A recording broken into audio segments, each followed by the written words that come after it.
So thank you. Bob, great morning. Hello, everybody. Right now we are going to item 16, the report of actions taken to address stipulations by Saddleback Valley Unified School District. Consultant Karen Sacramento will introduce this item. Joining her is institutional representative Dr. Michael Gomez, new teacher induction coordinator. Does anyone need to recuse themselves? Seeing no recusals, Ms. Sacramento, will you begin, please? Yes, I will. Thank you and good morning. So this is the report of actions taken by Saddleback Valley Unified School District to address stipulations from the site visit that took place last spring. The report was in May of 2019. I would like to make a note for the record that the LEA is Saddleback Valley Unified School District, not Saddleback USD, which is in the report. So Saddleback Valley had two stipulations to address and was required to provide this year after follow-up report to the COA with the actions taken to address these stipulations. I will go ahead and highlight the actions taken by the program, and then Dr. Michael Gomez, the Saddleback Valley USD Induction Coordinator, can provide greater detail as needed. So the two stipulations and actions taken are as follows. Stipulation 1 required that the program eliminate all required professional development and extraneous documentation from the program that did not directly reflect the needs of the candidate and the candidate's growth through the ILP process. And actions taken by Saddleback Valley USD in response to this include right away during the site visit, the Saddleback Valley Induction Advisory Board took immediate action to modify the induction program. This included removing the need for candidates to document and fulfill a set number of professional learning hours, which went into immediate effect. And this is seen in attachment A of the item. And then next, in preparation for the 2019-20 year, the induction program created a new ILP hyperbook, which started right away in August of 2019 to directly address the common and program standards. And this is seen in attachment B of the item. Additionally, the ILP itself was changed to include a more personalized and individualized CSTP-based program for candidates, and additional program support documents were included in the ILP hyperbook to support progress monitoring and provide resource materials for candidates within their ILP plans to support their ILP plans and goals. Stipulation 2 is that the program develop and implement a clearly defined formal process for identifying, selecting, and verifying support providers or mentors. And action taken by Saddleback Valley to address this include the following. The induction leadership team immediately created the pathways for matching mentors and candidates, and the application for mentors was changed and built directly from the criteria in the induction program standards. This process includes that once a potential mentor applies, the induction program reaches out to site or district administration to both verify and confirm the information in the mentor application as it's aligned to induction program standards.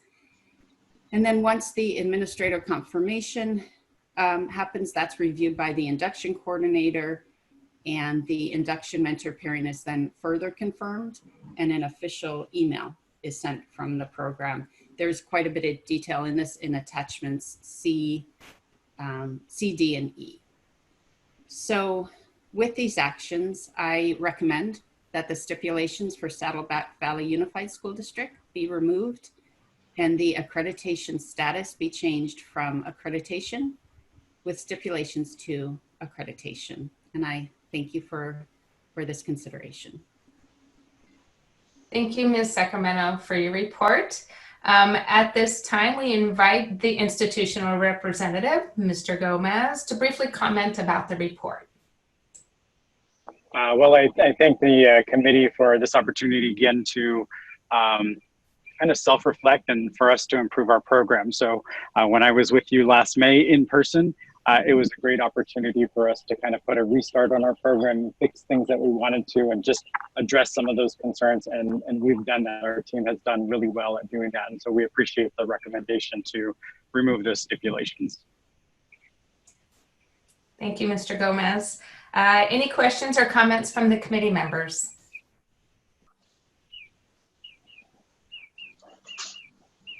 Always speaks to a good report. All right, given that, do I have a motion?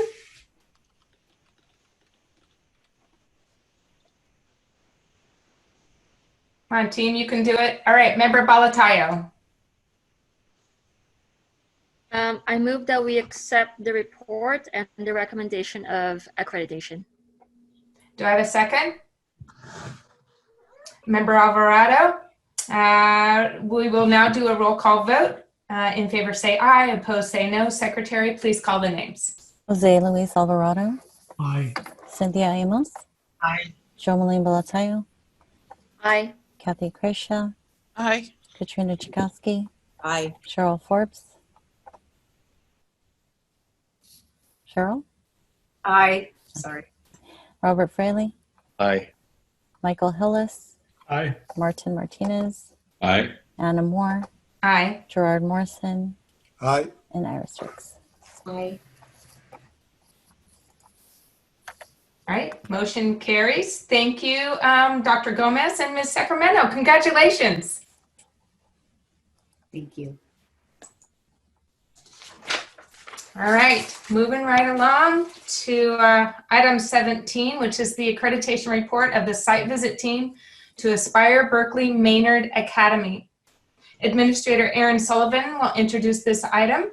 Also joining her is team lead Dr. Melissa Metz-Hall and institutional representatives Ruth Negash, Director of New Teacher Development, and Jen Garcia, Chief Academic Officer. Does anyone need to recuse themselves? No? Ms. Sullivan, will you begin, please? I'd be happy to. If I can actually start, we have an additional representative who will be joining us this morning. I'm sorry, that was not on your script. It's Mr. Cameron Bird, the induction program manager. So I'd like to just give Terry a moment as the host, if she can find, perfect, and bring him in. Great. He should be in now. He is, perfect, thank you. All right, good morning, committee members. So I am presenting this report this morning on behalf of Miranda Gutierrez. She was the state consultant for this visit, but she cannot be with us today. So I'm pleased to be able to support her by bringing this report to you this morning. The site visit to Aspire Berkley Maynard Academy was held on April 20th through the 22nd, 2020. Due to COVID restrictions, the visit, including all interviews and the team's work time, was conducted virtually through web conferencing technology. The timing of the governor's COVID-related restrictions gave the institution just a few weeks to switch from an in-person visit to a virtual visit. So I just would like that to be noted. The institution was responsive to all of the team's requests for additional information and evidence, both prior to and during the site visit. And these requests were met in a timely manner, including working to add interviews where the numbers were appearing to come in low. Even with some of these lower numbers on the interviews, the team and the institution worked together to be very intentional about ensuring representation from all three of the regions that are served by this program, and to also ensure an equitable ratio of candidates from both years 1 and 2 were represented. I think it's important also to note that there were some leadership changes less than a year before the site visit, but some of those details are going to be covered by team lead Metz-Hall. So I actually will just go ahead and turn it over to her to talk about the team's work and the team's findings. Melissa? Great, thanks so much, Erin, for introducing. Good morning, everyone. So nice to see everybody. Just thinking about all that we have been through in these last few months. And I do believe that context matters. And so it's just my honor to present these findings and the resultant recommendations. So let me just add, if I might, to what Erin indicated. We were able to conduct the 2-month out pre-visit. We had a lovely Valentine's Friday. We thought everything was going to go a certain way. And then within less than a month, that changed. And not only, I think this is the important contextual, not only were we able to conduct our interviews, and we use Zoom, and Miranda, I have some words of thanks here in a moment on how she facilitated that. But if you can imagine a teacher in a classroom in the beginning of March delivering instruction a certain way, and within 4 weeks' time, switching that delivery of your instruction to an online. So we have candidates, mentors, administrators who were just merely weeks into this new online that we're making time. And as always, we try and mitigate the impact that we have on classroom instruction. So as Erin said, we certainly did get, so there's 3 regional areas, the Bay Area, the Central Valley, and Los Angeles, and we were able to get a sampling and representation from everyone. So I do think that's important. I do want to thank Ruth and Jen, the ed team at Aspire. I want to thank Miranda, just to what it takes for those virtual interviews and then the breakout rooms and just doing that seamlessly. So I have thanked her, but I want to go on record. And then certainly my team, I had Shelley Groom and Valerie Saylor, and they just seamlessly rolled with the virtual. So we had a high degree of confidence. We had a lot of deliberation. I know that you have certainly read the report. We tried to be very thorough, very detailed. Also to support, as Erin said, there had been some leadership changes. And at the time of program review and the new streamlined system coming first, and then followed by common standards, it was apparent from our interviews that a lot had been, and I'm going to say improved, a lot had changed. Aspire really moved from 3 separate, loosely coupled programs to really being much more of a unified program and being managed by Ruth and being managed up through the Bay Area. That included, I think it's important to note, it included the adjustment of ILPs. If the ILP is important, as we believe it is, that's the guiding roadmap for our candidates, the fact that all 3 areas had a revised ILP, meaning all using the same material, so that really was a program. The other adjustment is a shift to the CSTPs. They had been using some teaching standard program that they use in Aspire, but worked to understand that they needed to have that focus be on the CSTPs. And certainly when we interviewed all of the candidates and the mentors, they were all during the 1920 year. So in pretty quick time frame, we're all using the CSTPs and that revised ILP. Also, as you read, and as you know, so the common standard review comes after the program standard.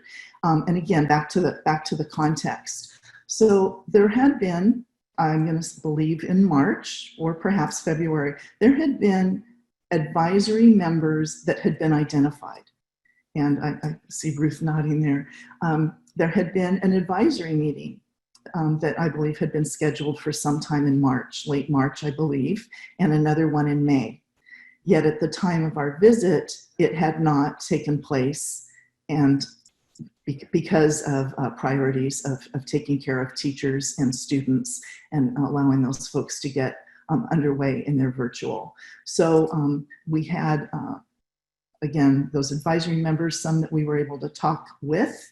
They knew they were invited to be on this team, yet the team hadn't met, and so they were not really weren't able to address or answer what the team, how the team was going to operate, or how the data, particularly of course the data decisions and the continuous improvement questions. So Common Standard 1 and Common Standard 4 were particularly impacted by that. I think those are the overarching. I want to start, shift, if you will, not start, but shift with the experience for the candidates. So the candidates felt extremely well supported. The mentors, and I believe it might be a cultural context of Aspire, of folks are in each other's rooms. Teaching is open. We talk about our practice. We accept feedback. And so the types of feedback was really valued. It wasn't just, let me come in and observe you a couple times and give me, let me tell you what I see, but frequent observation, certainly meeting above and beyond the minimum requirements, and at will collaboration between the mentor and the coach. And certainly that was a strength. So at this point, I want to just quote my colleague Barbara was so strong at quoting some of the language. So I'd like to do that. Candidates valued the type of feedback. They had modeling by their coaches. Additional support that they valued included emotional support, and several of them talked about how they could be open and talk with their mentor, and that their feedback that they received was bite-sized and actionable. And I thought that was very, very important. They felt that not only did my mentor have something to provide, but I know that I can do something with it. And also of note, this is just something in my area of interest, is use of videos. So I'm not afraid to use videos of themselves for reflection and use that with their mentor. So all of that very strong. They just, as you read, have a way to go in some of those common standards in particular. So our recommendation is accreditation with major stipulations. And we have spelled out quite the steps that I think will lead them in the right direction. So thank you. Thank you, Ms. Metzhall. I'm sure the institution really appreciates the support and feedback that you gave them through this, you and the team gave them through this process. At this time, we invite the institutional representatives to briefly comment about the visit. We remind you that it's not a time to dispute the team report, but rather to provide any thoughts you had about the visit. I guess I can start. Good morning. Sure. I want to first start by saying thank you to Miranda, who's kind of been our support for the last 2 years through the site visit. I know she's not on this call, but she's been super helpful through my transition, and I think just in supporting us in responding to our review from last spring.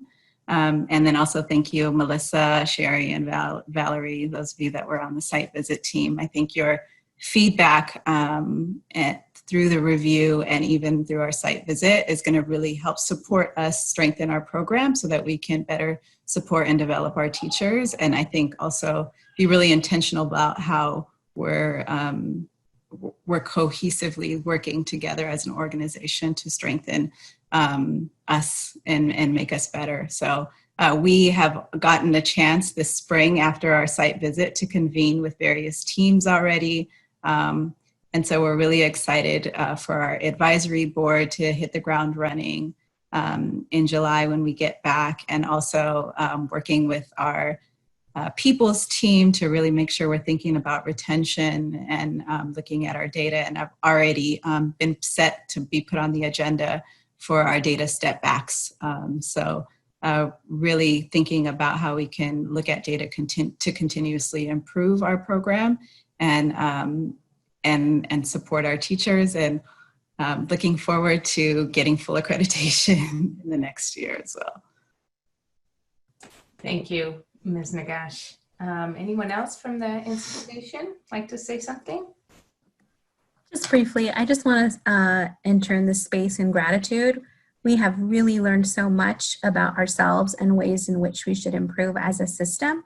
And so I just want to be very, name that we're very grateful because we operate in the spirit of continuous improvement. And so it's always helpful to have an outside perspective look in to help us see some things that we can grow and improve in. So I just want to say this has been a really interesting experience in the middle of a pandemic, but also a very helpful experience for us, as that is the spirit of our organization, is to continuously improve so that we can serve our young people and develop our teammates. So thank you very much for this opportunity. Thank you, Ms. Garcia. Anyone else? Mr. Bird? No, you're good? Okay. Well, thank you. At this time, I open the floor to committee members to ask any clarifying questions. Member Riggs. Well, I do want to say to the team that I thought it was just amazing that you didn't have a lot of interviewees, and yet you have such rich feedback. And so that's just wonderful to see that you were able to really get to some core issues and make recommendations that will be so helpful to the program. That's just really wonderful to see, and that the program has been so gracious in accepting that feedback and embracing it. I did want to ask just about, when I look at the list of what needs to be done, it seems so overwhelming. And I wondered about how the decision was made to still allow the program to propose new programs, given the work that is on your plate. I mean, some of it is just really seems pretty meaty to get done.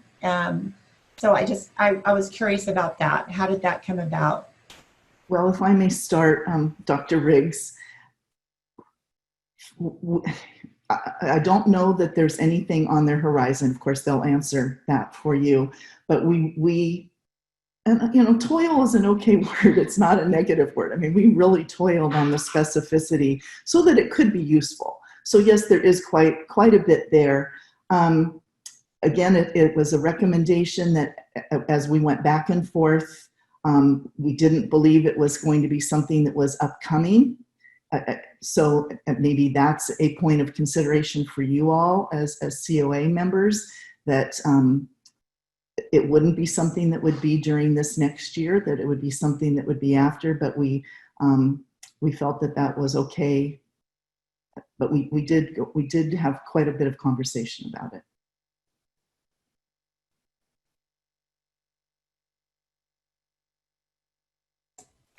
Okay, thank you. Any other questions or comments? Yes, Member Chakowski. Yeah, I had a question similar to Iris's, because I could see if a lot of the concerns or growth areas were located in one program only, well, then perhaps the common standards cast a wider umbrella and should, receive priority that might require people to really focus in on marrying them to the program standards. I think that might be helpful to the institution. And I guess I wondered too, in the spirit of offering productive consideration, on page 8 of the report, it describes how your program was redesigned from centralized, or it became more centralized. And yet it seems like some of the challenges you're having are meaningfully communicating and articulation with local institutions of higher education. And obviously we're in COVID era, so location is all relative. But at the same time, it might be helpful to revisit the idea of really attending to your candidates' specific placements and the relationship that you might have with local institutions that varies across the state, because I'm thinking of the wide reach that your program in fact has. And so, it's kind of like balancing the need to have centralized rules and yet and protocols, and yet making them relevant and applicable in specific local contexts. You know, I think that might, and that'll also encourage you to get input from people in important and representative pockets or stakeholder groups within the communities that you serve. Suggestion. Thank you. Any other members? Yeah, Member Martinez.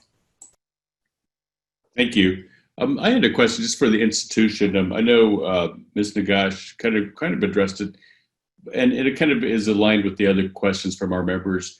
Can you tell me kind of your process or what you're planning right now in terms of prioritizing, addressing the stipulations? And then really, because Common Standard 4 addresses continuous improvement, I'd like to hear more about some of the immediate steps you plan to take to address the continuous improvement and really understanding what's happening across your program in terms of how it's impacting participants. Sure. So we've already had the opportunity to kind of take a look at the stipulations with our CEO. And so I think that was like our first step, is to think about, as an organization, what are the things we really need to, start right now today in order for us to make sure that we're on the trajectory to address all of the stipulations. And so for us, it was bucketing all of the stipulations and thinking about who are the teams at our organizations and the supports that we can lean on to really make sure that we are really incorporating input from all areas of our organization. So that's been, we've gotten the opportunity to meet with our people team and really think through how we're thinking about retention and how we're looking at our survey data, and also thinking about how we're going to utilize our SOUPs, as Catherine just said, utilizing our regional SOUPs to think about how we can make sure that we are addressing the needs of each region, the teachers in each region, and also reaching out to folks that the connections and the collaborations that are already happening in those regions. So for us, we've already started project planning these stipulations and thinking about who could take on what work and how that can also kind of align together with our advisory team. And so Cameron is not only on the advisory team and supports induction, but is also on the people team. So thinking about having a representative from each of our teams be on the advisory board so that we have equal representation. Great. Thank you. I don't know, Jen and Cameron, if you had anything to add to that. All right, any other comments or questions? Yes, Member Riggs? When I look at that list, I have a question, and forgive me if you've addressed this and I missed it, but the issue about the review for the credential before it's approved seems like a huge priority to assure that people who are being recommended for the credential actually have met the requirements and aren't being released, if you will, with a credential that they have not yet truly earned. And so can we hear about that? Is it, sure, does it sound worse than it is? When I think about that, what was that recommendation really about? Well, I think Ruth is going to have the details. I will say it's about monitoring. So there certainly is a process. There's a credential analyst. I believe there was an occurrence, and I will let Ruth speak to the detail there. Sure. I think this year we are working on that right now and have a clear process to actually make sure that that is happening. So that is something that we took into consideration right away and created a process for. And so we have, for this last year that we just wrapped up May 29th, created a process in which Cameron the mentors and I are working collectively to make sure that those recommendations are the correct recommendations. And so that starts with the one-on-ones with mentors that I'm having to make sure that all of the ILP information is correct, and every recommendation that we are making is the right recommendation. And then working with Cameron to also, once we get those one-on-one recommendations, working with Cameron to make sure the data that's inputted into our system is correct. Cameron spitting out a report and then coming back to me, and I'll just double checking to make sure that the recommendations that we're making for folks' clear credentials are the proper recommendations. And so we have taken a look at that stipulation, and we right away have addressed that one. Great, thank you. If there are no other questions or comments from the committee members, I'd like to suggest we have a motion here, considering that there was one concern that was brought up about being able to get accreditation for other programs.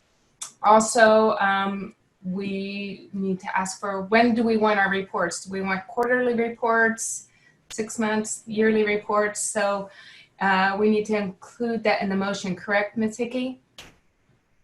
And Ms. Sullivan, thank you. Yes, that's correct.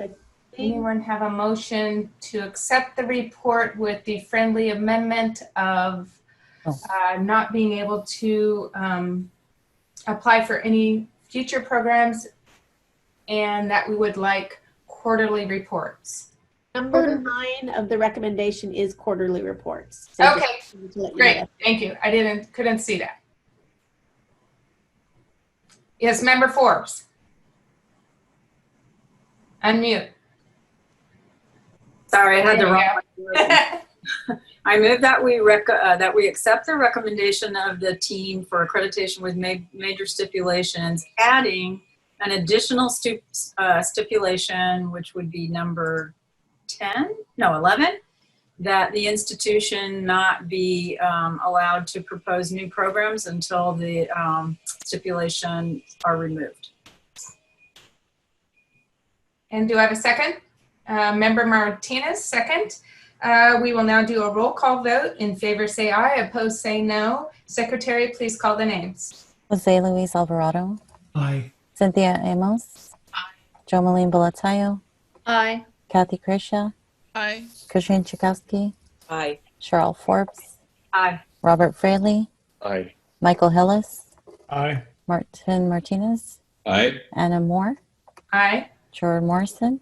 Aye. Iris Ricks. Aye.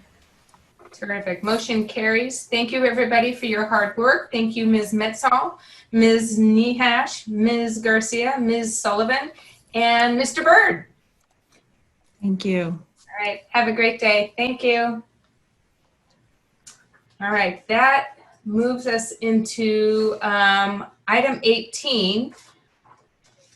Terry or Aaron, do we have, it looks like we have the folks from Santa Clara University are with us. All right. Consultant William Hattrick will introduce this item. Joining him is Dean, School of Education, and Counseling Psychology. Does anyone need to recuse themselves? Wonderful. Mr. Hattrick, will you begin, please? Sure. Good morning, committee members. This agenda item presents the actions taken by Santa Clara University to address stipulations that resulted from their accreditation site visit, which took place April 28th through May 1st, 2019. The 4 stipulations are listed in the background section of the item. SCU checked in with staff throughout the year for follow-up and support, and then provided its final response on June 2nd of this year, at which point staff reviewed the submission in its entirety and confirmed that the actions taken during this past year will continue for the 2020 academic year and beyond. Beginning on page 2 of the item, you'll find the specific actions and links to evidence related to each stipulation. SCU provided a very comprehensive amount of narrative and evidence to detail the ways in which the stipulations are being addressed. So this item actually highlights the most salient information for the committee to review. Related to Stipulation 1 and stakeholder involvement, SCU recruited an education advisory board that will meet throughout the year and review data, discuss the efficacy of their programs, among other responsibilities. For the second stipulation, faculty revised the Education Leadership Handbook, which includes the processes for selecting field sites, selection of field supervisors, and assessment of candidate competence. And then there's a list of the related evidence there on page 3 as well. The next one, related to continuous improvement, the Education Department developed a schedule to guide related activities, specifically with a focus on unit level effectiveness and data review for each program. Specific actions taken by each program are outlined in the item, including additional professional learning for faculty, revising syllabi, and completely overhauling the field experience courses in the PASC program. SCU also now ensures that all candidates in the BILA Spanish program are required to plan and implement standards-aligned content instruction in Spanish. So based on the information submitted from the institution, staff recommends that the committee remove stipulations from SCU and change its accreditation status to full accreditation. And we have, as mentioned, Dean Zirkle here, should you have any additional questions. Terrific. Thank you, Mr. Hattrick. We now invite institutional representatives to briefly comment about the report. Hi, thank you. Yep. Hi, thank you. I'm Sabrina Zirkle, and I thank you for inviting me today. I have some faculty on the call, but I think I can really just speak on their behalf and say I want to thank the committee today and last year for the conversations we had, to thank William and the site visit team for really helping us reflect on areas where we needed to tighten up our processes, and to really make sure that we really formalized all of our engagement with our community and our continuous improvement efforts. So you prompted a lot of reflection and action. It's been a busy year, and I'm very excited to see the changes that are all in place and that will continue and long beyond the time that any individual leader is in place. And of course, I also want to thank my team. So the folks in our teacher ed program and our ed leadership program really stepped up to engage and make sure that they prepared all the documents that are needed, developed training protocols and so forth for adjunct faculty. And so just want to thank them for their leadership as well. And I'm happy to answer any questions you have about the report. Great, thank you, Ms. Zirkle. Any questions or comments from committee members? Member Riggs. I was very interested to read what you've created and learn some things from it, and I thank you for that. And I just wanted to make one suggestion related to the supervisors at Stipulation 2.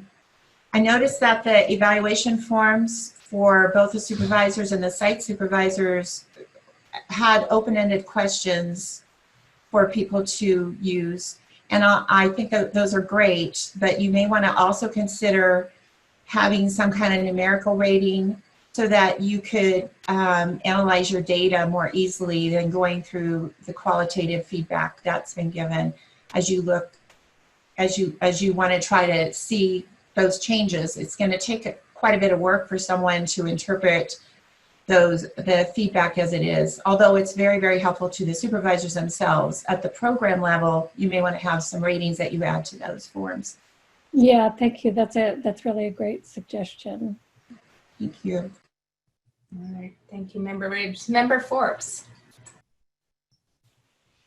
Thank you for the report. I also learned a lot from reading it. I just had a question, and this is purely a curiosity on my part, also as a sponsor of a bilingual authorization program. Particularly at the secondary level, are you finding any difficulty in the candidates being able to implement these lessons in Spanish in a bilingual placement, given, sometimes the challenges to finding placements? And if so, what have you found to be some successful strategies for making sure that that happens? Yeah, I think, where we had run into trouble was that our secondary bilingual candidates were almost universally in internship placements. Mm-hmm. And so we hadn't really placed them per se in a setting in the same intentional way. We do have partner organizations and partner schools that we work with, including the schools run by the Foundation for Hispanic Education. So those are 99% Latino and, virtually all bilingual students. So we have enough Spanish predominant kind of schools in the area that we are able to work with them to do that. It just requires us to be a little bit more intentional, and particularly for those who are in internship placements, to be working with them from the beginning to plan that. Thank you. Thank you, Dr. I don't, in terms of advice, I think it really just depends on the region and the area. We are developing in our region some bilingual secondary schools, so it's exciting. We're lucky to have that here as well in San Diego County. We also have an intern program, so I share that same concern, and just interested in ways that programs are finding to make this work in authentic and meaningful ways for the candidates. Yeah. All right, thank you. Mr. Member Martinez. Thank you. I had a question about stipulation number 3. Around continuous improvement, did you provided a schedule and a report that shows that it's a regular agenda item now on your committee, et cetera? Can you talk about kind of how the addition of these documents has really helped you inform and the whole unit in terms of continuous improvement, and maybe some ways that it's made help you to make changes or to recognize an area that needs improvement and then take action to improve it? Yeah, well, excuse me. One of the key findings from our graduates has last year, but really probably for the last few years, has been that they have not felt as prepared to serve in inclusive classrooms. Now those are, as you know, those are the survey students do when they file for their credentials. So they might be more prepared than they know because we have been working on that.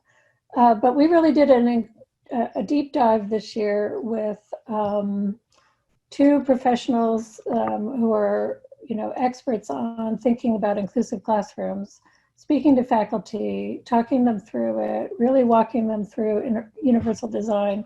And every single faculty member in the teacher ed program revised their syllabus sort of to address those issues, to think through how to work with different kinds of students in different settings. So we've always had a course on that, but we really did a deep dive so that every course in the program, and particularly the methods courses, really has some focus on working with kids with different learning needs.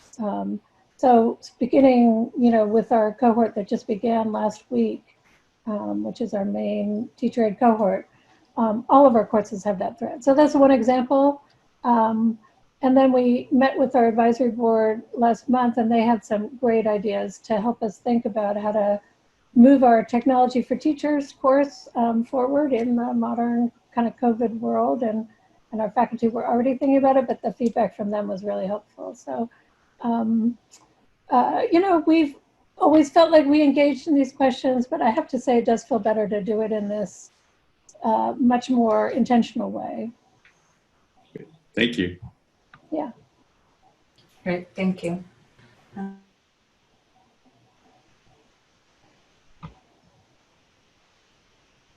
This is an action item. I do need a motion. Does someone want to make a motion, please? Member Palataya.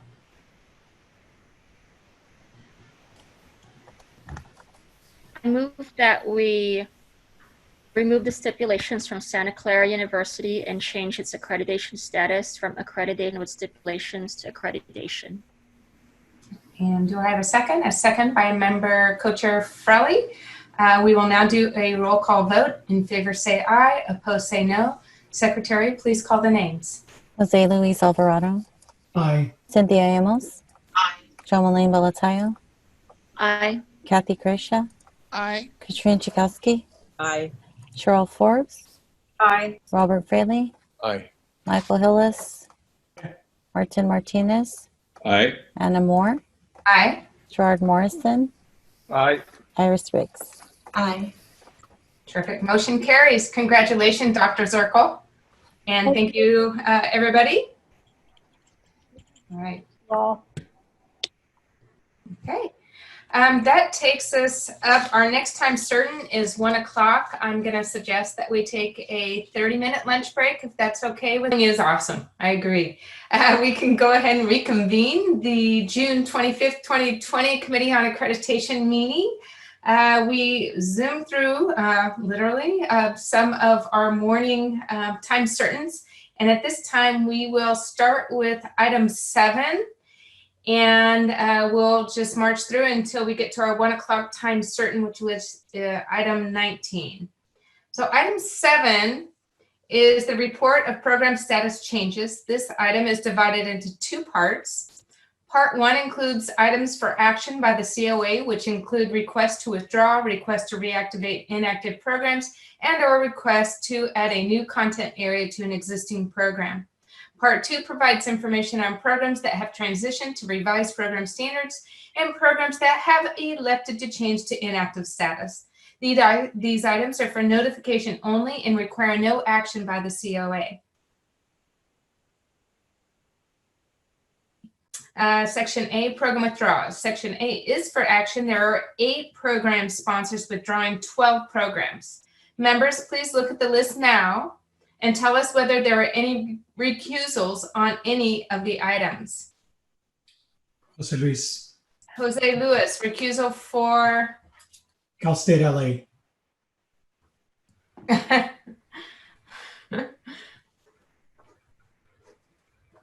And member Hillis? Cal Lutheran. Anybody else? No? We voted once on all of these items that do not have anyone recusing, and then take up individually the ones that do have recusals. Let's see, call for a vote. So all but Cal State LA and Cal Lutheran, we can vote to accept the program with withdrawals. Is that correct, Cheryl? Am I saying that right? correct. Right. All but Cal State LA and Cal Lutheran. Mm-hmm. Do I have a motion? Member Martinez. I motion that we approve the withdrawals for all but the 2 recusal organizations. Okay. A second? Second by member Riggs. This we'll do a roll call vote. Jose Luis Alvarado. Aye. Cynthia Amos. Cynthia? See her Sure. name on here yet. Let's call her again at the end. Okay. Jomaline Belatayo. Jomaline. Here. Okay. Kathy Grisha. Aye. Katrina Chakowski. Aye. Cheryl Forbes. Aye. Forbes. Thank you. Robert Fraley. Aye. Michael Hillis. Aye. Martin Martinez. Aye. Anna Aye. Moore. Aye. Gerard Morrison. Aye. Iris Riggs. Aye. Cynthia? Cynthia Amos. Aye. All right. Motion carries. Thank you so much. We now need a motion on to accept the withdrawal of Cal State LA's program. I need a motion.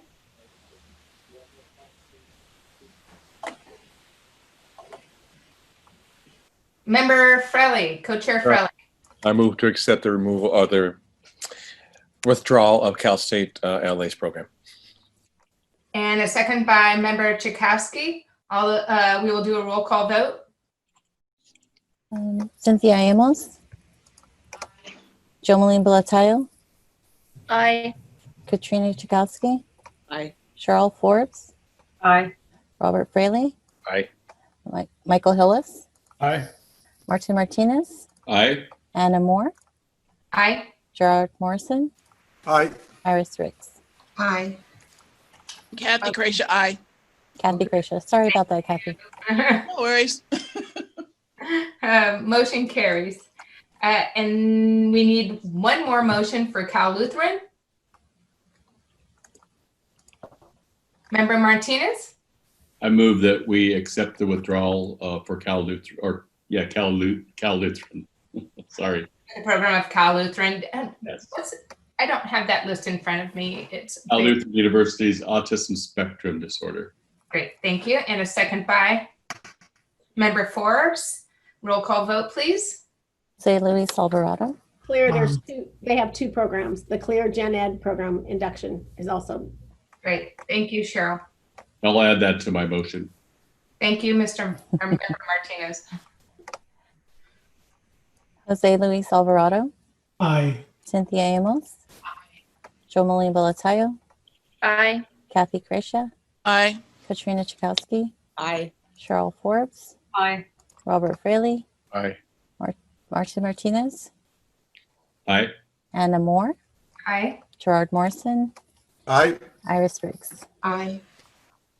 Terrific. Thank you. Motion carries. Section B is programs requesting reactivation. We have no programs requesting reactivation at this time. Section C is adding new content area. We have no institutions requesting to add new content area to an existing program. Part 2 is sections D and E. The next two sections, D and E, are for notification purposes only. No action is required. Section D is programs transitioning. There are no programs requesting to transition at this time. Section E, programs moving to inactive status. This is for notification only. No action is needed. There are two program sponsors moving two programs to inactive status. That is Hacienda La Puente Unified School District Teacher Induction effective July 1st, 2020, and Cal State University, Los Angeles, Clear Administrative Services effective July 1st, 2020. That would take us to item 9, which is the discussion of institutions not in compliance with accreditation timelines. Analyst Michelle Bernardo will present this action item. Does anyone need to recuse themselves? Nope. So item 9 provides information on institutions who have not complied with timelines established in the accreditation cycle. Specifically, today we'll be talking about preconditions and the annual data submissions that were due. The first table shows the preconditions for the violet and green cohorts that were late submitting their preconditions or have asked for an extension. After working with staff, all institutions have submitted their preconditions with the exception of Humphreys University. So since this report was posted, everybody has now submitted their preconditions except for Humphreys University. So staff will follow up with Humphreys University to ensure that they get those preconditions submitted. The second table is the annual data submission. Institutions were required to submit their program report decks May 15th. And so far we had two institutions, Bard College and the University of La Verne. Since this report was posted, Bard College has submitted their report decks for the ADS. University of La Verne's submission was incomplete and they still have two reports that they still need to submit at this time.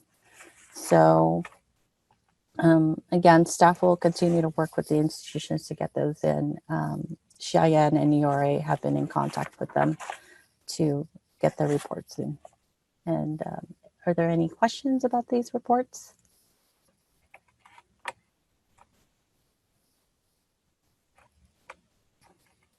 Anna, you're muted.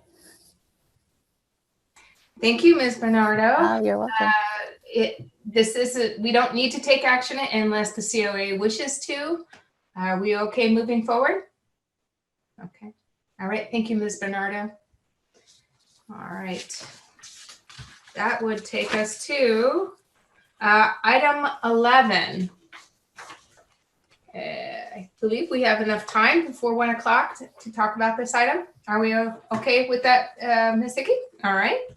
This is discussion and adoption of the 2021 COA meeting schedule. Analyst Michelle Bernardo, again, will introduce this item.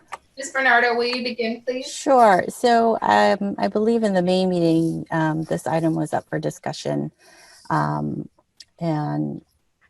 we wanted to come back today and talk about what dates or adopt the dates for this next year. So if you all wanted to take a moment to pull up your calendars, and then I'll go through the dates, and I think that'd probably be the easiest way. And then for you to choose the dates for next year.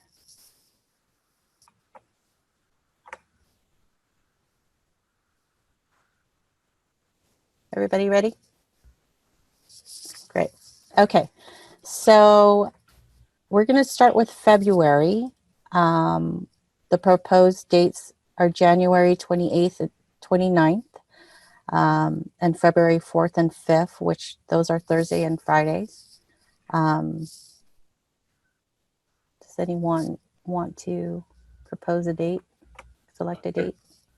I have a conflict on February 4th, so I'd propose the January ones, or if it's going to be a one-day meeting, then the 5th.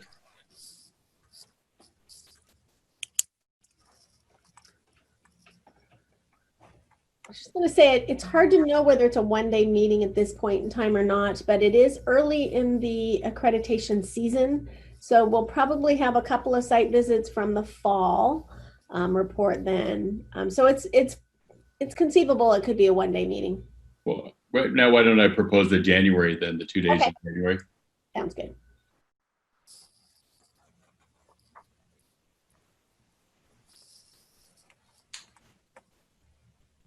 Okay. Can we move? Everybody okay with that? Any other conflicts? Okay. So moving on to March and April, March 4th and 5th, March 11th and 12th, March 25th and 26th, April 1st and 2nd, and April 29th and 30th. Those again are all Thursday and Friday dates. I'll be the guy again. I have a conflict with the 25th and 26th. So I propose for March that we do either the first two, March 4th or March 4th, 5th, or 11th, 12th. And I have a conflict on 11. So we should maybe do the 4th and 5th. Are we good with that? That works. Okay. So moving along to May, we have May 6th and 7th and May 20th and 21st.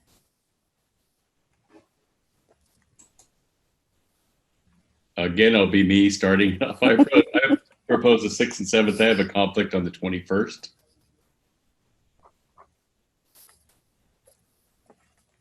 Anybody else? All right, we're move with the 6th and 7th then. Okay. For June 3rd and 4th, June 10th and 11th, and then June 21st and 22nd. I will ask for the 21st and 22nd. We're still in the thick of it with closing school that first week of June. Is the 21st and 22nd a Monday, Tuesday? It is a Monday and Tuesday. Okay. That works for me. I have a conflict on June 11th, so the 21st and 22nd are good. So that's a Monday and Tuesday. Not a big issue. Does it matter that Sunday the 20th is a Father's Day? Would anybody be traveling up on Father's Day and miss time with their kids, or does that factor into anybody's schedule? And we could, if we were traveling by then, we could make sure that we set it late enough that everybody can travel in the morning. That'd be cool. That we don't want to. Father's Day is important. Yes. Okay. Okay, so we're in August now, August 10th, and this is typically this meeting is just a one-day meeting in August, and so we have August 10th, which is a Tuesday, August 16th is a Monday, and August 17th is the Tuesday. I'd suggest the earlier one. I have a conflict the week of August 9th, that entire week. Michelle, what were the other dates? 16th and 17th. Thank you. Are we okay with the 16th and 17th? Anybody not okay with that? Iris? I'm just kidding. Cynthia, did you have something? Yeah, the 17th is my wedding anniversary. So Okay. Bring him along. Look at the 16th. Holiday in Sacramento. And if that That's Monday right. and Tuesday doesn't work, we can choose a different day that week also. And remember that the August meeting is almost universally a teleconference meeting. Yeah, it will be a teleconference. Okay. okay, then I'm okay. All right, 16th and 17th sounds like. It will just be one day, so either or. So you said 16th then. Yeah. So not anniversary day. Mm-hmm. And the last is in October 14th and 15th, and 28th and 29th. 14th's my birthday. If you buy Fire me a drill that cake, day. I'll be happy to be there. That's fine. Anyone else? I think, well, any other weekend, the later the better, I think, because our site visit, I believe, is that weekend. Oh. I believe. Maybe the 28th, 29th then? Yeah, that would probably be good. Does that work with the other schedules that you have, Michelle, for the CTC? Terry, you're nodding that. Okay, 28th and 29th then. Okay. Do you want me to read those dates back to you? Yes, please. Okay. So we have January 28th and 29th, March 4th and 5th, May 6th and 7th, June 21st and 22nd, August 16th, and October 28th and 29th. Okay. So this is an action item. Do I have a motion? Co-Chair Frelly? I'll move to accept the proposed meeting dates for the COA for 2021. And a second by Member Martinez. Roll call vote, please. Jose Luis Alvarado. I'm abstaining. Abstain. Cynthia Amos.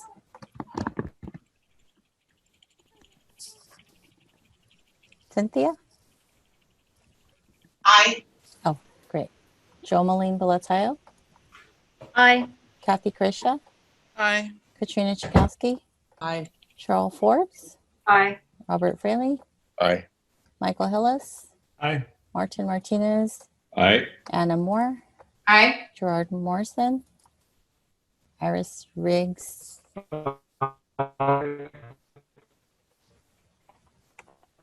Great. Motion carries. Cool. All right, thank you. Okay, that takes us to, Co-Chair Moore? yeah, That's a quick question. Michelle, would you be able just to review the meeting dates for August and October of this year, just to be sure we all have the same dates? But so many things have been going on. For this year? Yeah, for this year. Is August 3rd. Okay. Is a Monday. Right. And then October 29th and 30th, sorry. October 29th and 30th. Thank you. Sure. While we're on that topic, just to let you know, I will not be in attendance at your August meeting. So Aaron and Terry have this, and Michelle. It's my 30th wedding anniversary. So I was going to say, speaking of wedding anniversaries. So we were going to go someplace exotic and fun, but where are you going now? Going to the beach, essentially, you know, until we can actually do something more exciting, hopefully next year. Yeah. Today is actually our wedding anniversary, but since we're not going anywhere, here we are. Okay. Well, happy anniversary. Happy anniversary. Thank you. Okay, let's see. We have our 1 o'clock time certain, but I think we have time that we could dive into item 20. Ms. Sullivan, are you ready? I absolutely can be. And Iore Osamwanye is also joining me on this item. Okay, so this is the discussion of accreditation activities related to inactive programs. This is an information item. Administrator Aaron Sullivan and consultant, say that again, Aaron? Iore? Oh, go ahead, Iore. Iore. Oh, there she is. Osamwanye. Oh, that's fun to say. We'll introduce this item. Ms. Sullivan, will you begin, please? Actually, Iore is going to begin the item, and then I will close it out. So Iore, please. Thank you. Good afternoon, everyone. Item 20 presents information for discussion and approval regarding proposed modifications to the required accreditation activities for programs with inactive status. These proposed modifications are specific to preconditions and program review submission. Could you move a bit closer to your microphone, Iore? This better? Okay, great. For some background information, an institution or program sponsor may decide to declare a commission-approved program inactive for a variety of reasons. As part of the process to move to an inactive status, a program sponsor must provide the number of existing candidates, because at the time of request, a program may have no more than 15 candidates. Also, they must provide their plan to ensure those existing candidates will have the opportunity to complete the program. As specified in the accreditation handbook, there's a maximum period of 5 years in which a program may be inactive before either reactivating or move to withdrawn status. Within that 5-year period, the inactive program is expected to participate in accreditation activities in a modified manner. This includes submitting responses to preconditions during years 1 and 4 of the 7-year accreditation cycle, and then program review submission in year 5. It is a common occurrence that sponsors of inactive programs with 0 candidates, emphasis on 0 candidates, assume they are not required to respond to preconditions.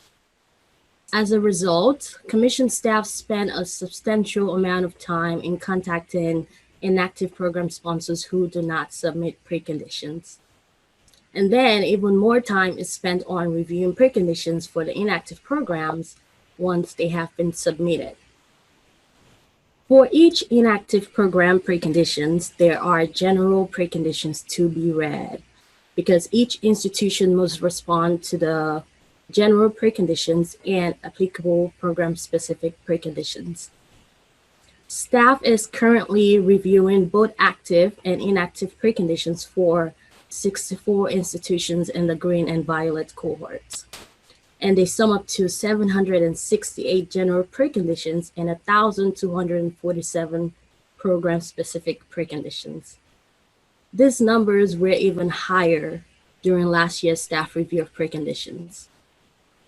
At this time, Administrator Aaron Sullivan will provide some background information about sponsors of inactive program and program review submission, and then present the proposed modification for inactive program status. Thank you, Iore. So along with preconditions submissions, inactive programs are also still required to submit program review documentation. This, as many of you know, is quite a complex process. A lot of evidence is gathered, a lot of time goes into submitting those, and it can be very confusing for program reviewers when they're reading a program review submission for an inactive program, because at times some of the information or evidence may appear to be out of date because the program may not have been operating for perhaps 3 years. And if there's no candidates, there are specific pieces of evidence that simply can't be provided. So, there's a lot of work on behalf of the institution and then additional work on behalf of program reviewers. Again, whether the program is active or inactive, we still have to pull together at least 2 reviewers for every program to read these. And I can tell you that I had a couple of instances this last year where program reviewers dove in and then looked up at me at some point and said, "This program doesn't appear to be active right now. Does my feedback matter?" kind of thing.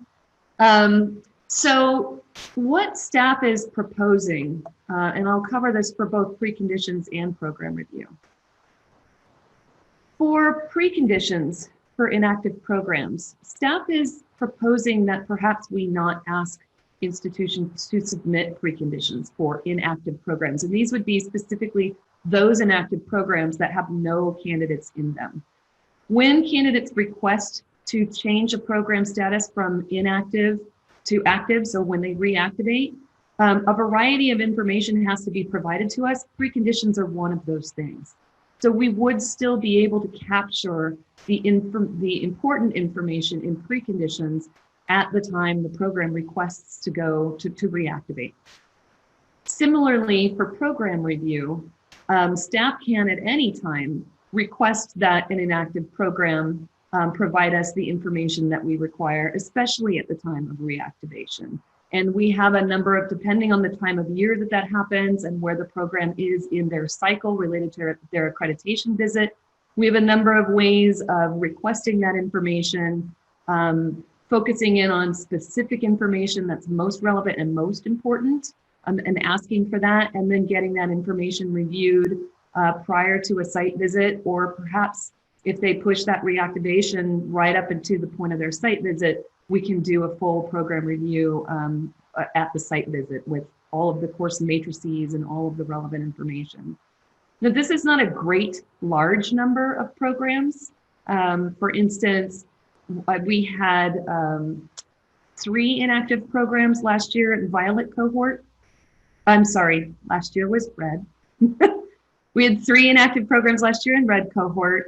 And this year in Violet cohort, we currently have 5 on the books as inactive. So again, it's not a great number of programs. They can easily be addressed. They can easily be tracked by us if they choose to reactivate their programs. And so with that, again, I think with program review, what staff is asking is that we be allowed to waive the requirement for inactive programs with no candidates in them, and we do have a way of requesting that information from the programs.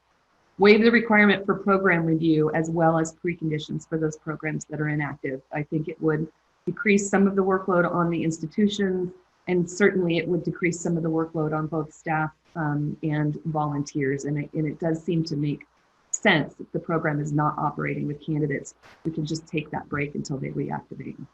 And with that, we'd be happy to take any questions or support your discussion on this matter in any way. Thank you, Erin and the ERA. I loved this report and I love the idea.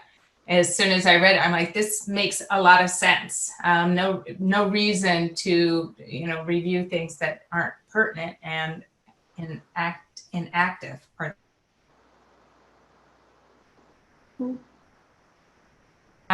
To put a pause on committee's conversation on this and come back. So hold all those great thoughts, and ERA and Erin, if you just sit tight, we'll come back and see you in a few minutes. Okay.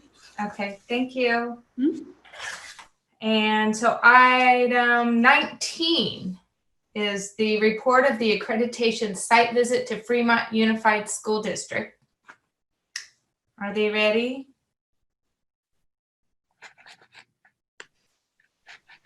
Okay, great. Hi, Darby.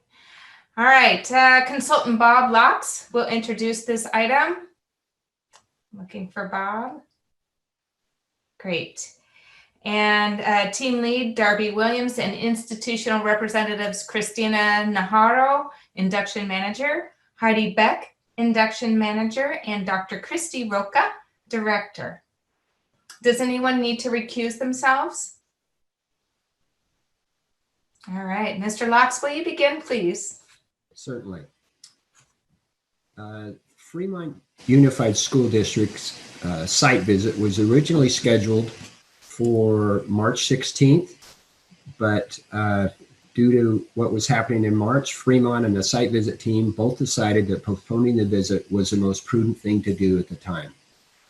Fremont Unified still wanted the site visit to happen this year, so it was decided to be held on June 1st through 3rd, which was after the students were out of school, but all the participating teachers, mentors, and administrators were still under contract, so attendance was not an issue.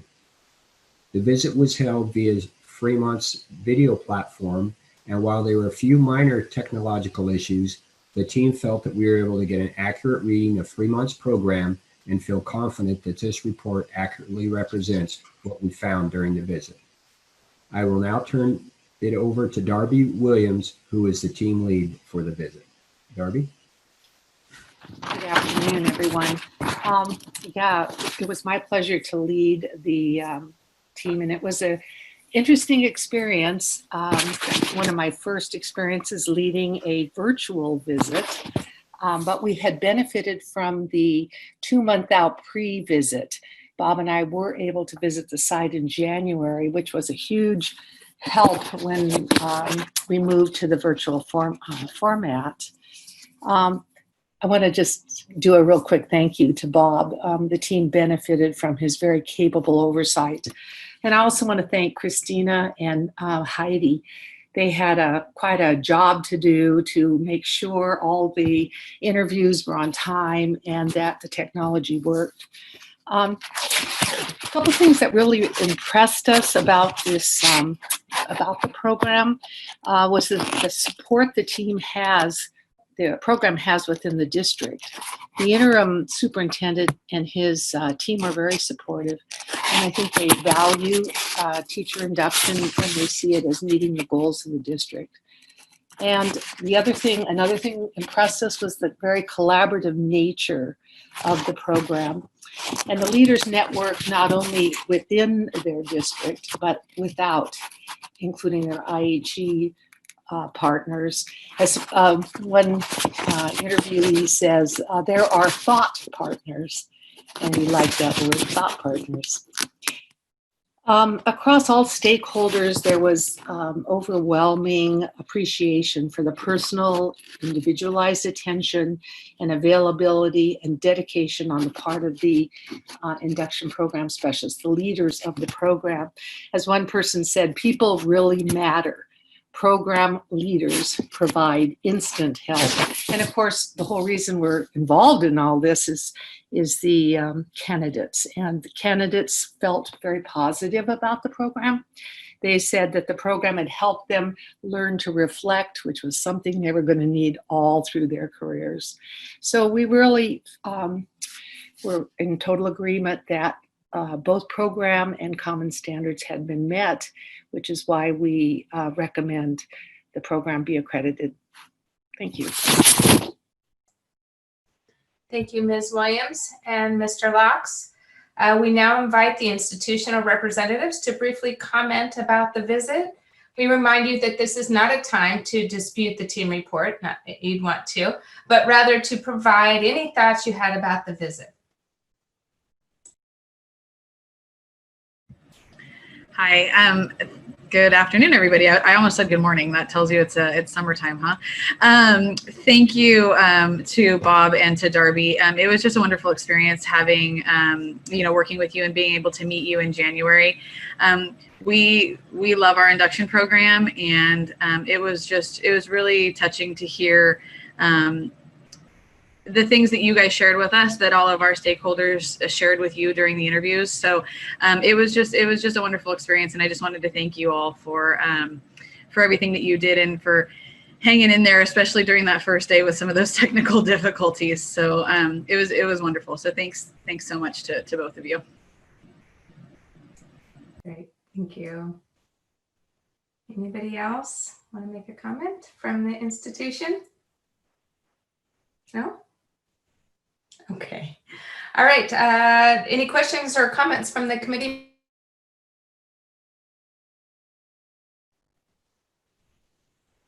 It was a very clean report with really good news and outcomes. So when it's all quiet and silent, it means kudos to all of you for giving us the information we needed. At this time, I would like a motion, please. Member Martinez? I move that we accept the team's report and recommendation of accreditation. A second? Second by Member Riggs. We will now do a roll call vote. In favor, say aye. Opposed, say no. Secretary, please call the names. Jose Luis Alvarado. Aye. Cynthia Amos. Aye. Joe Malin Belatayo. Aye. Kathy Kreisha. Aye. Katrina Chakowski. Aye. Cheryl Forbes. Aye. Robert Bradley. Aye. Michael Hillis. Aye.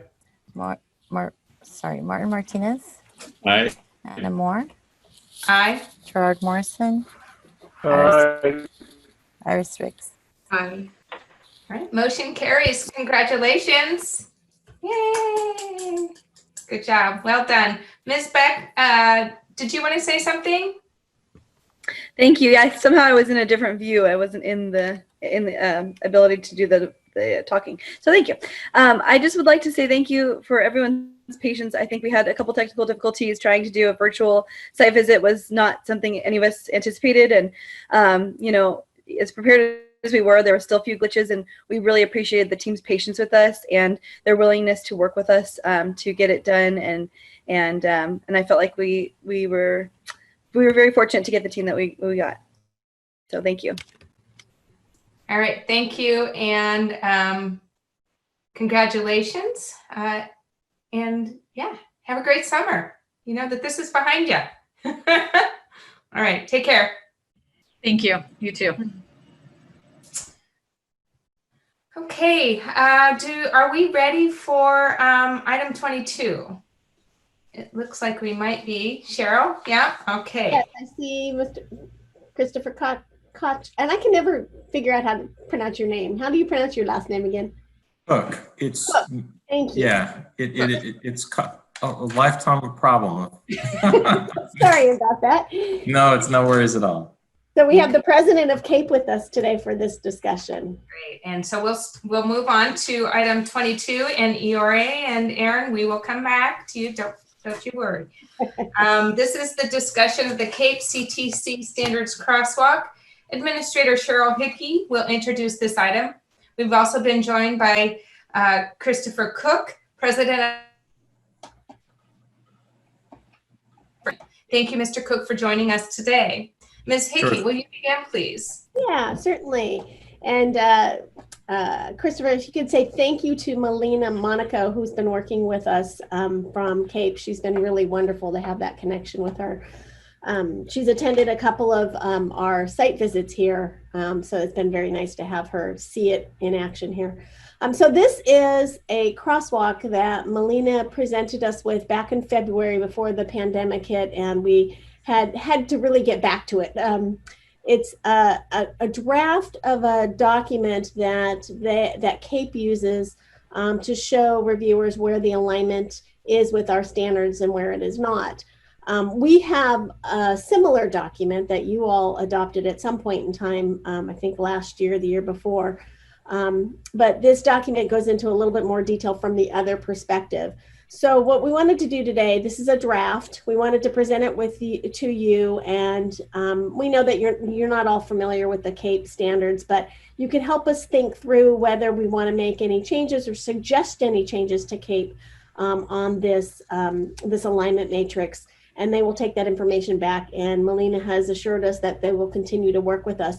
One of the things that I mentioned to her is that I thought the note at the beginning didn't really represent the commission's system. The commission, because CAEP standards include both the focused on what the institution, or what they call the EPPs, have to do, the Educator Preparation Program has to do, and also on the candidate competencies. And you all know our standards are broken up into different kinds of standards. So we have our common standards that focus on the institution or the unit level responsibilities. And then we have the credential specific program standards, what the program needs to provide candidates. And then related to those program standards, we have candidate competencies in the form of performance expectations for most of our programs. So our structure is a little bit different when it comes to the standards, but I thought, and she's very willing to change this note at the top, that we wanted to make sure that it was more of a structural difference rather than a philosophical difference in approach. And so I have provided them with some possible language to consider up there that would hopefully get to that. But I just want to open it up, and I will ask Christopher Cook to, describe how they use these documents. And I think that will help us as we have this discussion. Thank you, Cheryl, and thank you, members of the committee. I appreciate the opportunity to join. I'm sorry Melina couldn't be with you. She was otherwise booked, so I'm pitch hitting here for her. But absolutely, want feedback on this, and we're open to modifications. This document would mainly be used by providers. So often in states, we'll get requests from providers to show alignment to state standards, and we've had that request from some providers in your state, thus the crosswalk.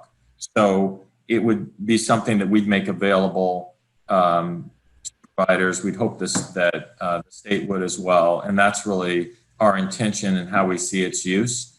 And we get similar requests from a lot of states, but of course, Karen Gallagher is our board chair from your state, is always also interested in seeing this come through. And we've had a couple board members from California who have asked about it. So that's really the purpose and the use that we'd see, Cheryl. Right, perfect. And I didn't know if Terry, if you're on, if you want to say a few things. I know we lose Terry in about a half an hour, so I want to make sure she gets in. And I'm definitely here still. And this is not an alignment that the committee has ever looked at or adopted in the past. The alignments that the committee has looked at and adopted is where are the commission's requirements addressed in the other entity. So if you recall, you adopted this, I actually think it was almost 3 years ago, and you identified which of the commission's common standard requirements are fully addressed by the CAEP requirements. So that reverse of this document is already on our website for institutions interested in national accreditation. And it identifies which of the common standards, if you meet CAEP, they're all good. It says you've met it. So that is the document you adopted previously. And I agree with Cheryl that I think that this version of the document doesn't have an understanding that every one of your credential programs has program-specific standards that clearly specify the candidate competencies that must be there when the program is completed. So we would like to help CAEP understand and the California institutions realize that when you put together the common standards with the program standards, those competencies are going to be there. Mm-hmm. Right. So I don't know if we just want to kind of, if you've read through this and if you have some general thoughts that we can, as we work with CAEP on just kind of, telling them what our perspective is and seeing how they, where they think that changes need to be made to help institutions in California understand that those alignments. So I don't know if we just want to jump into the conversation. Any thoughts? And I know some of you are from CAEP institutions, Kathy, and I'm trying to think of who else. So if you have thoughts in particular.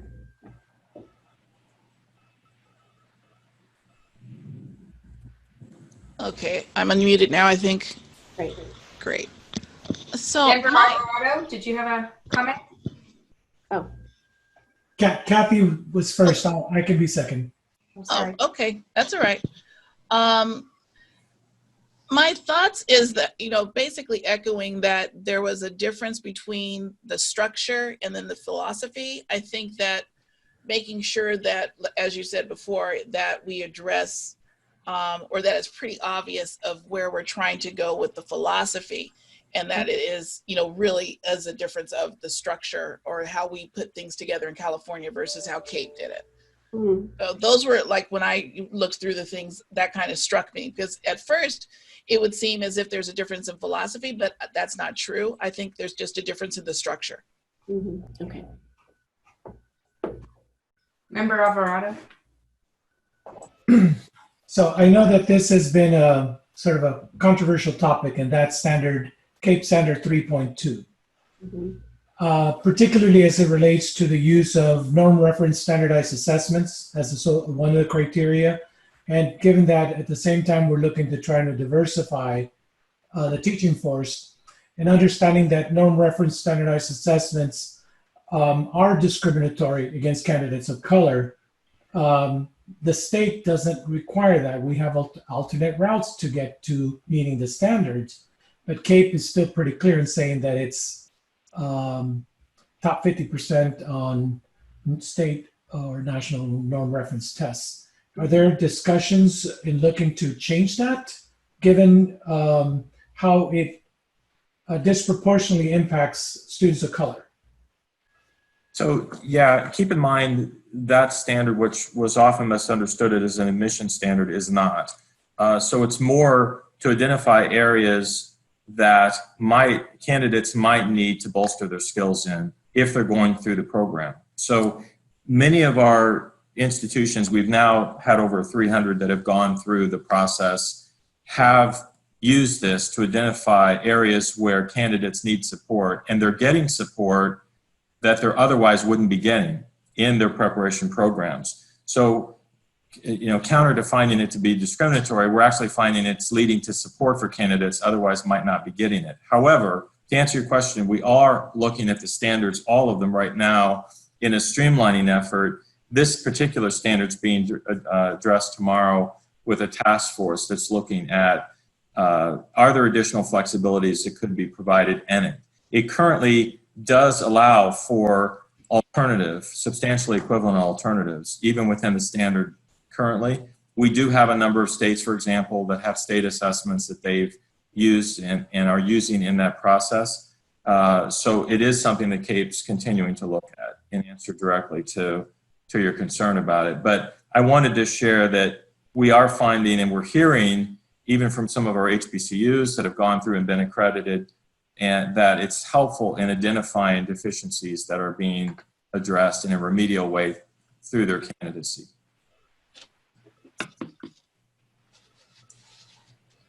Great, thank you. Any other comments? Cheryl, I was curious about the ones that, and I did some work with this a long time ago, few years ago, where it says no strong alignment with the CAEP standards. Is there any concern about that? Well, I think that's where we wanted to find out if you kind of felt the same way. I think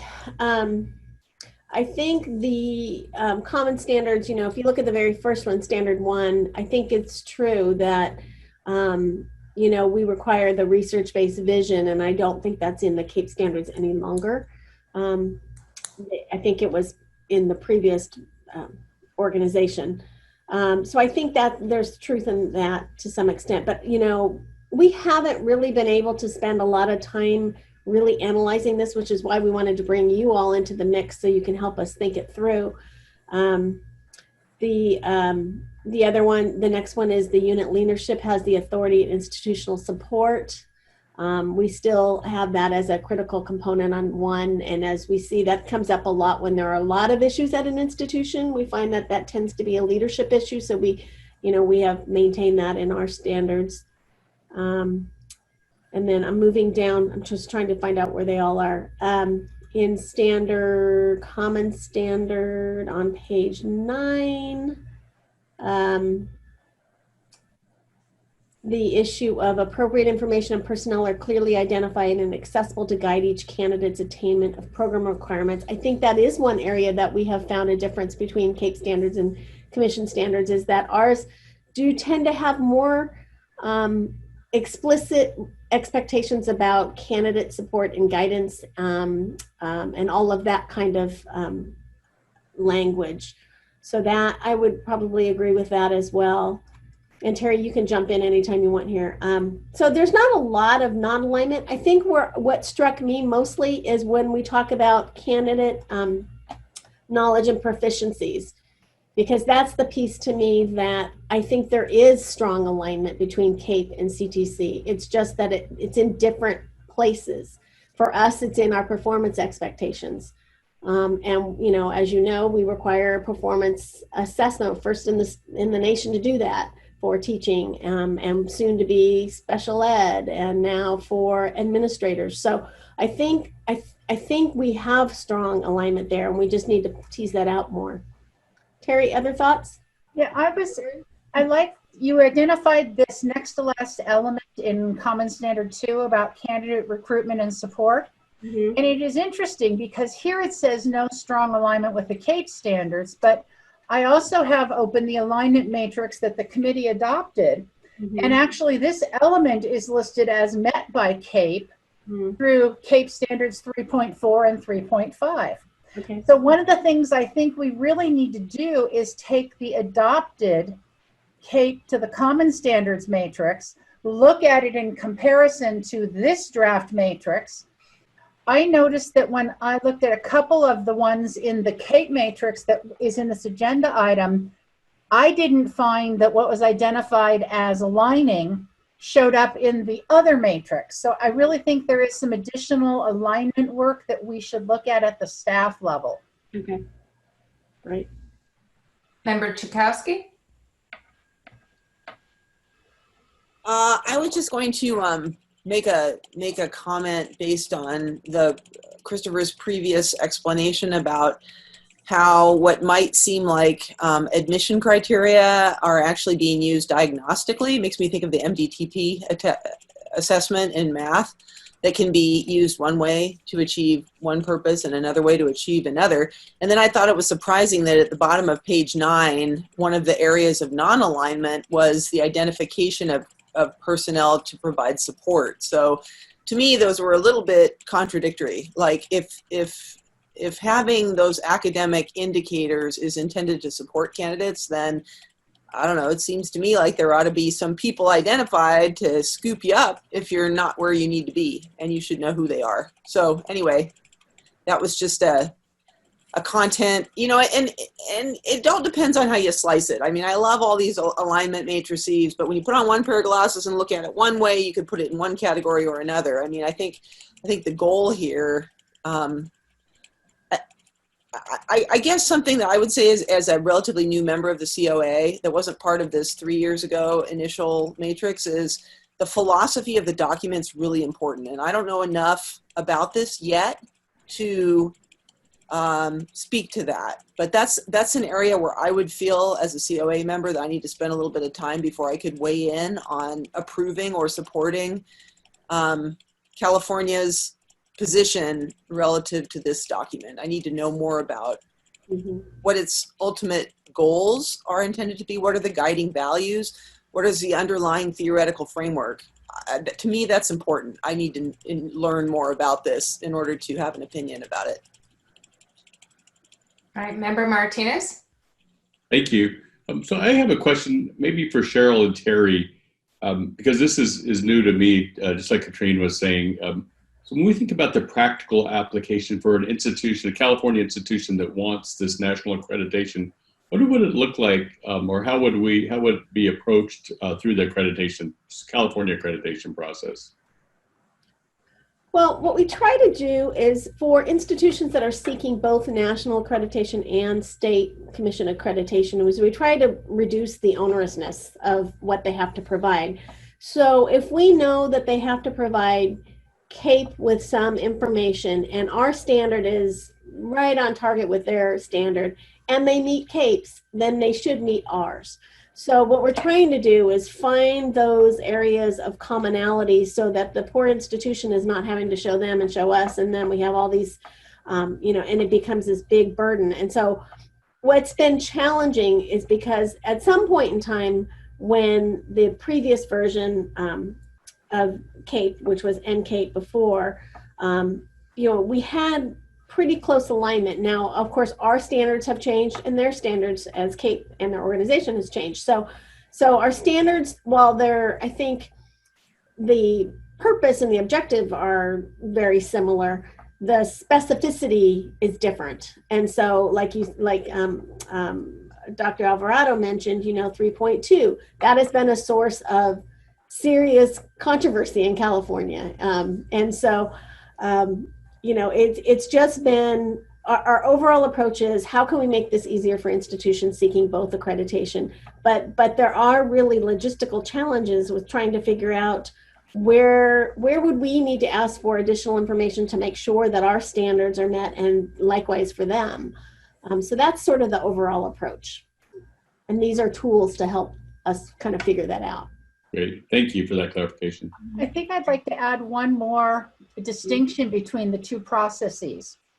In the CAEP world, it's all about the data, which data is hugely important. But the commission process still includes interviews across stakeholder groups to come to a preponderance of the evidence across hearing from people. But what institutions that are going for CAEP accreditation have to realize is they have to have sufficient data from their partners, from their clinical placements that show that through the data, they are meeting these standards. And so anything we can do to help a California institution understand that both entities are looking for high quality educator prep. That is completely true. It's just how we're coming at it is a little bit different. And so it does mean the institution has to think about things in a little different way, I think. Thank you. Can I make a comment kind of to that same, oh, go ahead, Iris. Member Riggs and then Member Crescia. This may be addressed by what Terry said this time and also the prior time you spoke, Terry, about comparing the two documents, but I have a difficult time understanding why we need two documents, because I looked at the one that was developed 3 years ago, and we used to be an NCAEP institution and so not CAEP, but we had to meet our state standards. And then we had to know that we also had to meet the national standards. And the crosswalk we had at the time was sufficient for us to do that. And I think it's confusing potentially to have two crosswalks. I don't see CAEP as responsible for advising state institutions, our state institutions. The crosswalk we have is sufficient to do that related to the state standards.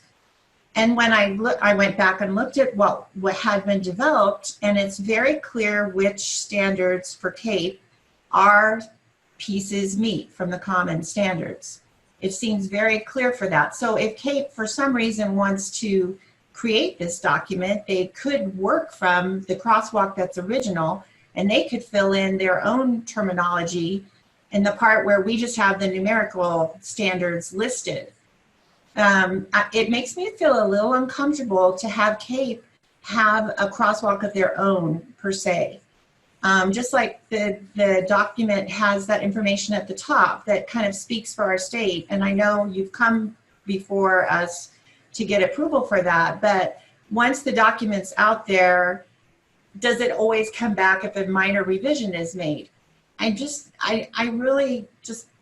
raising what ifs, you know, just some concerns about having two living crosswalks where it seems one might be enough. And are you saying also the concern is if there's a change, does the realignment necessarily occur? Well, I mean, I assume that it would. It's in good faith that it's being done, I'm sure. But it just is, I think when the purpose was stated as we want to use this for review purposes, to help our reviewers, and also to guide institutions who are thinking about going for CAEP. I think it's our state's document that helps advise state institutions about whether they want to go to CAEP. It seems to me that the sequence comes through the state, because our first obligation as preparation institutions is to state standards. And at least that's the way I perceive it. I don't know. Okay. Just throwing that out there for consideration. I think what Gary said earlier may address it. No, I definitely see your perspective. I think CAEP is trying to provide a service to the institutions. Like, we know you meet the state standards.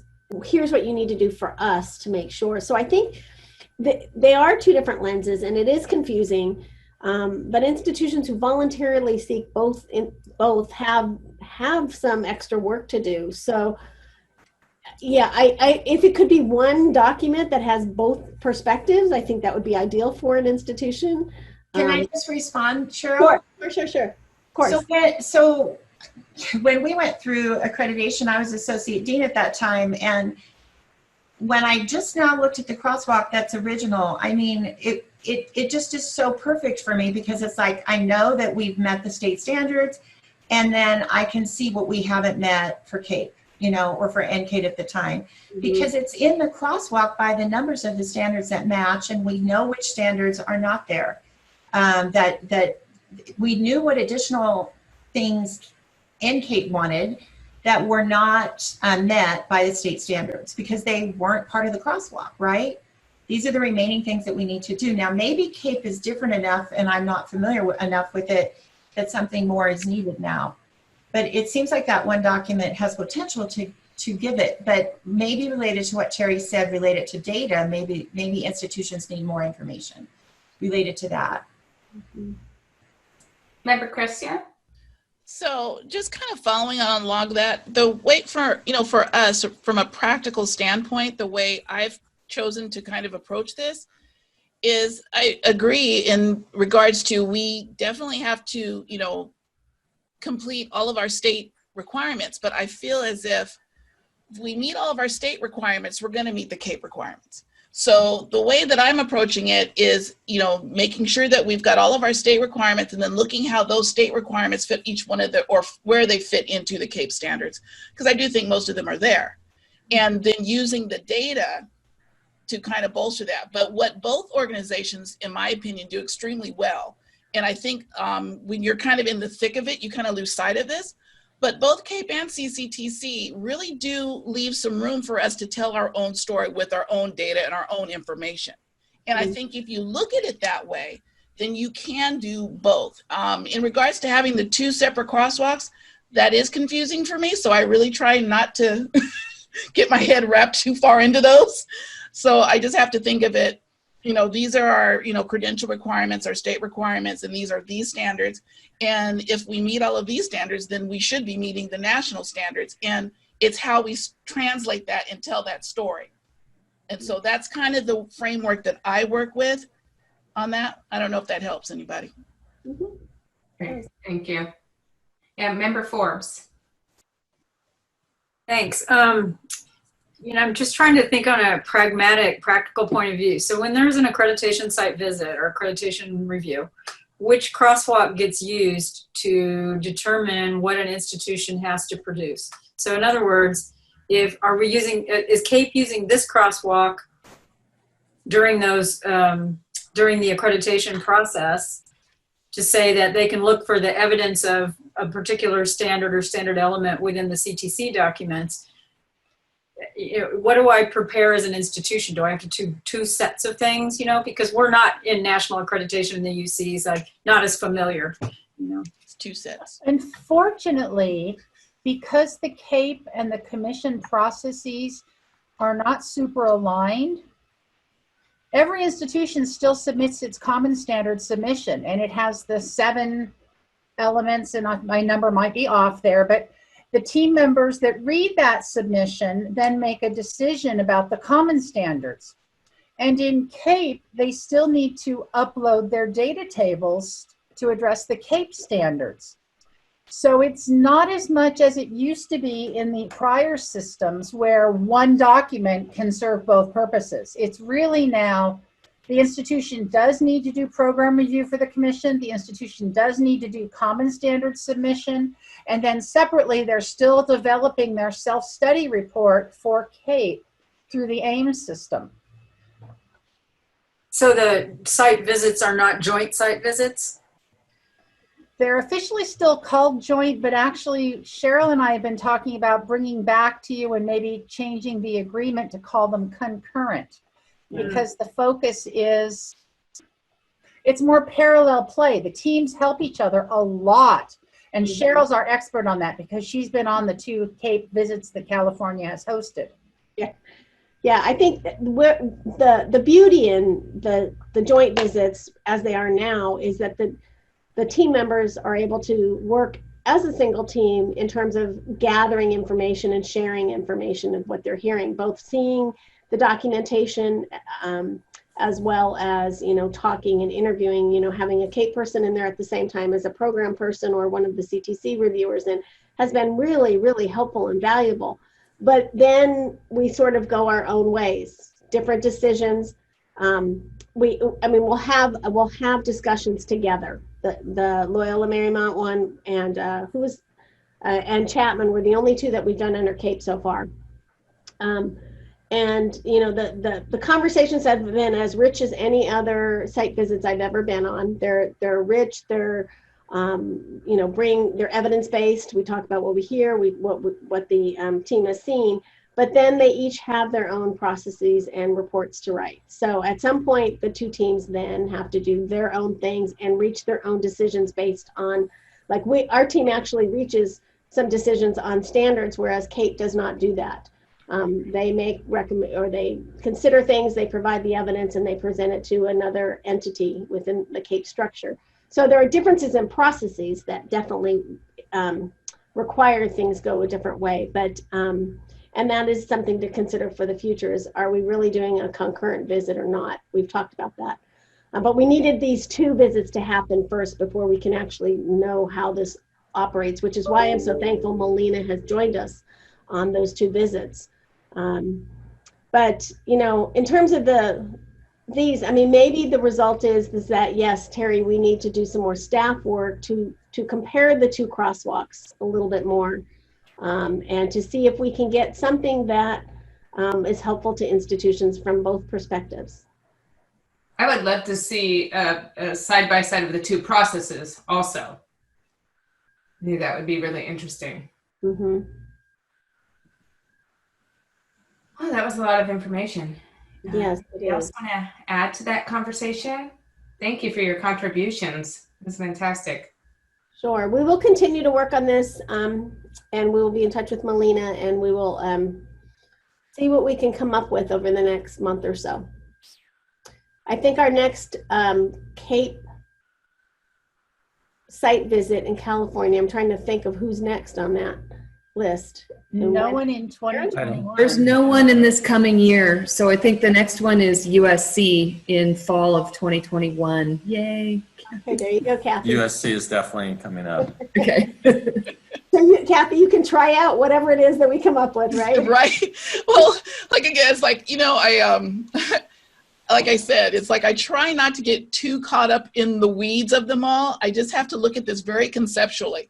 I just have to say that I am using the same evidence to show both organizations, and it's just the way that I put it together. As long as I keep that in my schema, I'm going to keep my sanity. Yeah. Right. That's a good point. Great. Okay. Well, thank you. And Mr. Cook, and we'll hear from you again, I'm sure. Absolutely. Thanks for all your time and your consideration. And Melina will be sure to follow up with you, Cheryl and Terry. Sounds Thanks so much. Thank you very much. Okay. Bye-bye. Thank you. Thank you, Mrs. Hickey. Ms. Hickey. All right. We can go back to item 20. Yes, Aaron, I see you getting ready there. And ERA, and that is the discussion of the accreditation activities related to inactive programs. And you were sharing with us that there were inactive programs that were getting reviewed that had no candidates in them, and you'd like to change that process. Yes, yes, and I think the most important aspect of that, you know, just depending on what your comfort level is with that, is that staff continues, especially Cheryl as the administrator of accreditation, to have the authority to be able to contact a program on a case-by-case basis, find out what's really going on, and then make a decision about what we might want to see and when we want to see it. So it's not as if we're waiving it and just looking away.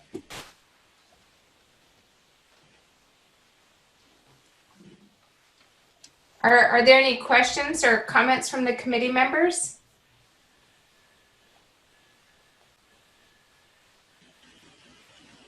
No? Okay, well, thank you, Ms. I'm Sullivan. sorry, I see.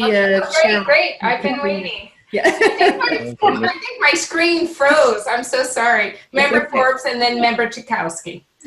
So I guess one question would be, and maybe I just missed this somewhere in reading, are there implications at all for the annual data system or the fees that institutions pay? So if you have an inactive program, you would still pay a fee for it. You would still create a part of the ADS, a deck, or whatever it's called, but not have to do the preconditions and the relative to that program or the program review. Is that correct? That's still correct. So there's some accountability to not just sort of like, you know, keep putting these programs inactive. You're still going to have to account for them in some way. Yeah, because we still want to know they're out there in case they do want to reactivate. Right. So yeah, in terms, especially in terms of creating the decks in ADS, that's very important. We also monitor them. Yeah. I'm sorry. No, that's how you would know that there were candidates in them, right? Exactly. We also monitor them because according to the handbook, a program can only be inactive for 5 years, and then it either has to reactivate or withdraw. So we need to be able to have that data so that it can be monitored. Thanks. Mm-hmm. All right, Member Chakowski. Yeah, as someone from a program that was reactivated after 5 years, like, you know, we were either going to have to, I guess, I didn't know any of this stuff when I got involved with induction, and now it's like looking under the hood. I realize how much can change in an organization within 5 years, and obviously you all know far more about that than I do, but it kind of, to some degree, having functionality. I mean, I hate to even use that word, but an organization needs to be functional enough to assemble things like preconditions if they have a chance to run a program once it's reactivated. So, I mean, I guess the ADS thing is a measure of that. It's an indicator of whether there's actually communication among groups in the organization that could see that process through, but you know, voice from the field, I have a little trepidation about leaving people alone for 5 years and then knowing that they might reactivate without, you know, at the early end of a program review cycle. And a lot of water could go under the bridge is what seems could happen. But no, and I hear what you're saying, and I realize we took this huge break between presentation of the item and coming back to it now. But just a couple of points of clarification, and I'm sorry if you did consider these things when you made your comment. I don't mean any disrespect at all. For preconditions, if a program is in inactive status and they reactivate, they have to submit preconditions as part of that request to reactivate. So we'll absolutely get that.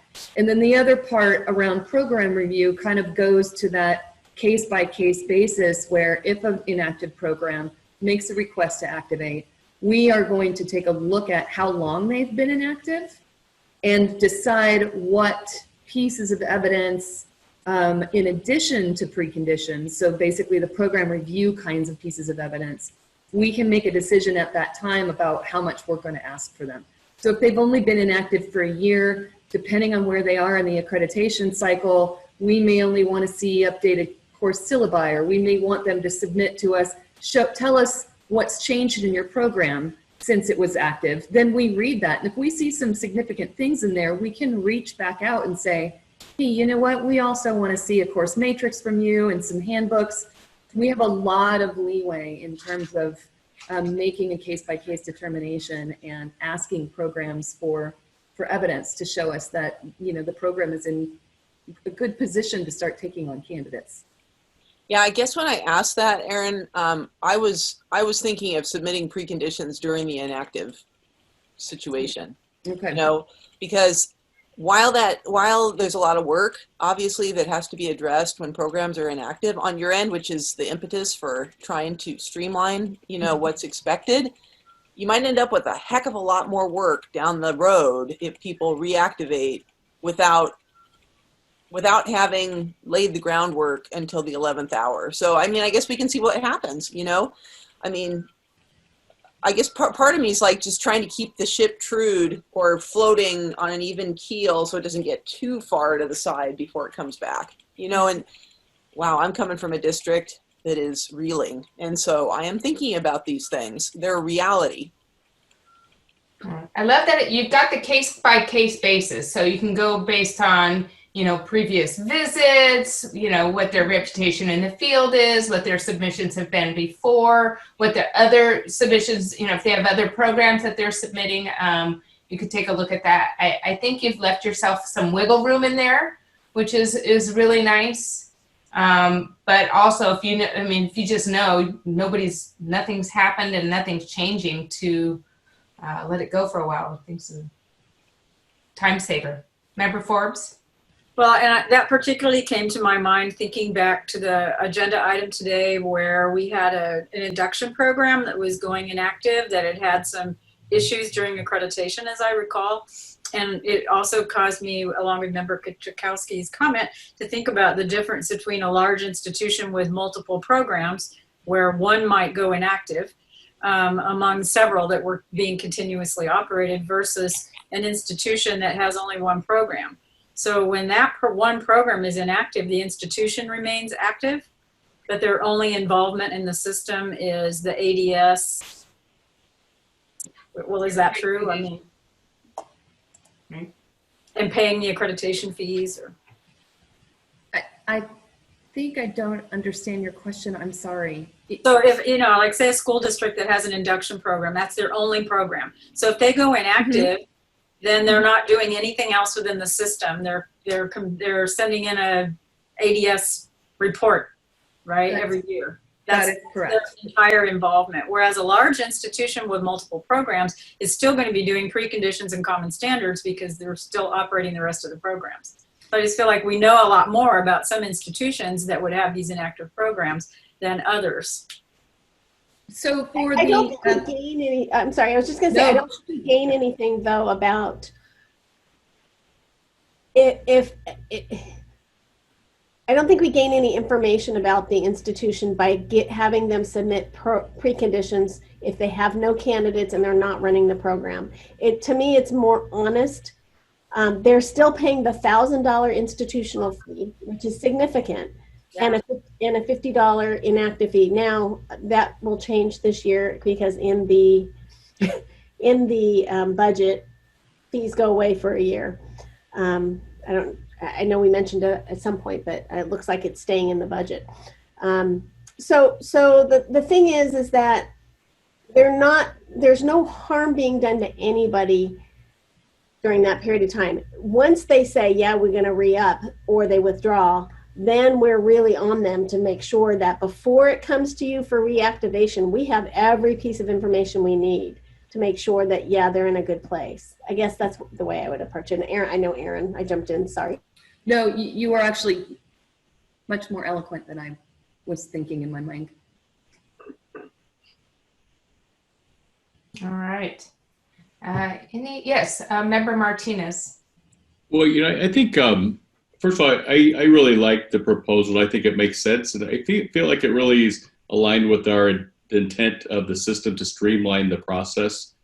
And I feel like there are enough checks and balances to make sure that we kind of catch some of those outliers and some of the concerns that were expressed by the committee. I think they're well stated concerns, and but I feel like looking at each institution individually, and the staff has enough leeway to really to make those, I think, professional decisions that would support it. I would like to say that I'd like to move that we accept the modifications. I'd like to move to a vote.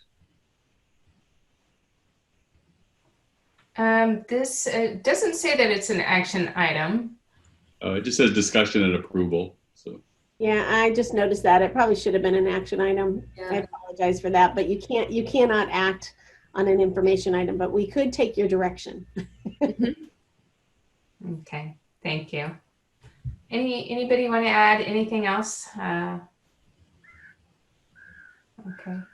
Well, let me, if I can just make one little comment that goes back about 2.5 hours for reference to something that Aaron was saying earlier. You know, you were talking about the process of identifying team leads and team members, and all of the very careful individual site-specific considerations that you apply when putting together those teams. I mean, if that kind of thinking on behalf of the CTC applies to the way inactive programs are handled, like individually differentiated treatment and support, this is going to be great. It's going to be efficient, it's going to be effective, and I'm in. So I just wanted to say that I think that what you describe there, this very, you know, deliberate assembly of teams, vetting of people's experience, intent, that the people who are good at program review might not be the people who are really good at site visits. I mean, just to think about that and not just find, you know, willing victims to go on these, to go through this process. I mean, it's amazing. It's incredibly, I don't know. I think it's worthy of commendation, that approach. I think a lot of large organizations and bureaucratic institutions would revert to something far less considerate. So anyway, just, I was going to say something then, but I think it comes up here when we talk about handling the needs of programs individually and ultimately using the CTC and the COA and the accreditation process to improve how it is that teachers interact with kids for learning. That's our point here, that everything we're doing needs to magnify achievement for all kids in our state. So, I mean, as long as it goes all back to that, then it's going to work. Thank you. Thank you. Nice closing words. And can I just say one more thing? I just want to underscore what Aaron and Iore said, that this is really, this proposal is only for if there are 0 candidates. There are inactive programs that have between 1 and 15 candidates. Those would still have to do everything. So this is for the truly not active at all. So I just want you to know that, you know, there are a lot of programs out there that are trying to figure out what they're going to do with that in that program. Either they have low enrollment or they've lost key faculty members or whatever. And Inactive has been a really, really good thing that we've put in place because it allows us to really understand the true status of an institution. So it's been really helpful. If it complicates things a bit, it does, but you know, it's worth it. Member Forbes, thank you, Cheryl. One last comment from me, but having been in part of the streamlining and strengthening of the accreditation process group, it really helps me reflect too, following up on Member Martinez's comment, that there really is enough a capacity within the system to find these red flags and still keep streamlining so that we're not killing the institutions or the staff members, but able to really work strategically. And I think that's, you know, it's exciting to see that. It was kind of a thought experiment for me to think if there were any downsides, and, you know, I don't see them. I think it's a great suggestion. Yeah. Okay. Thank you, Aaron and Iore. Yeah, thank you very much. And that will take us to item 21. Okay, which is the discussion of proposed changes in language for initial program preconditions. Consultant Poonam Betty will introduce this item. Ms. Betty, will you begin, please? Yes, thank you. Good afternoon, committee members. Can you hear me okay?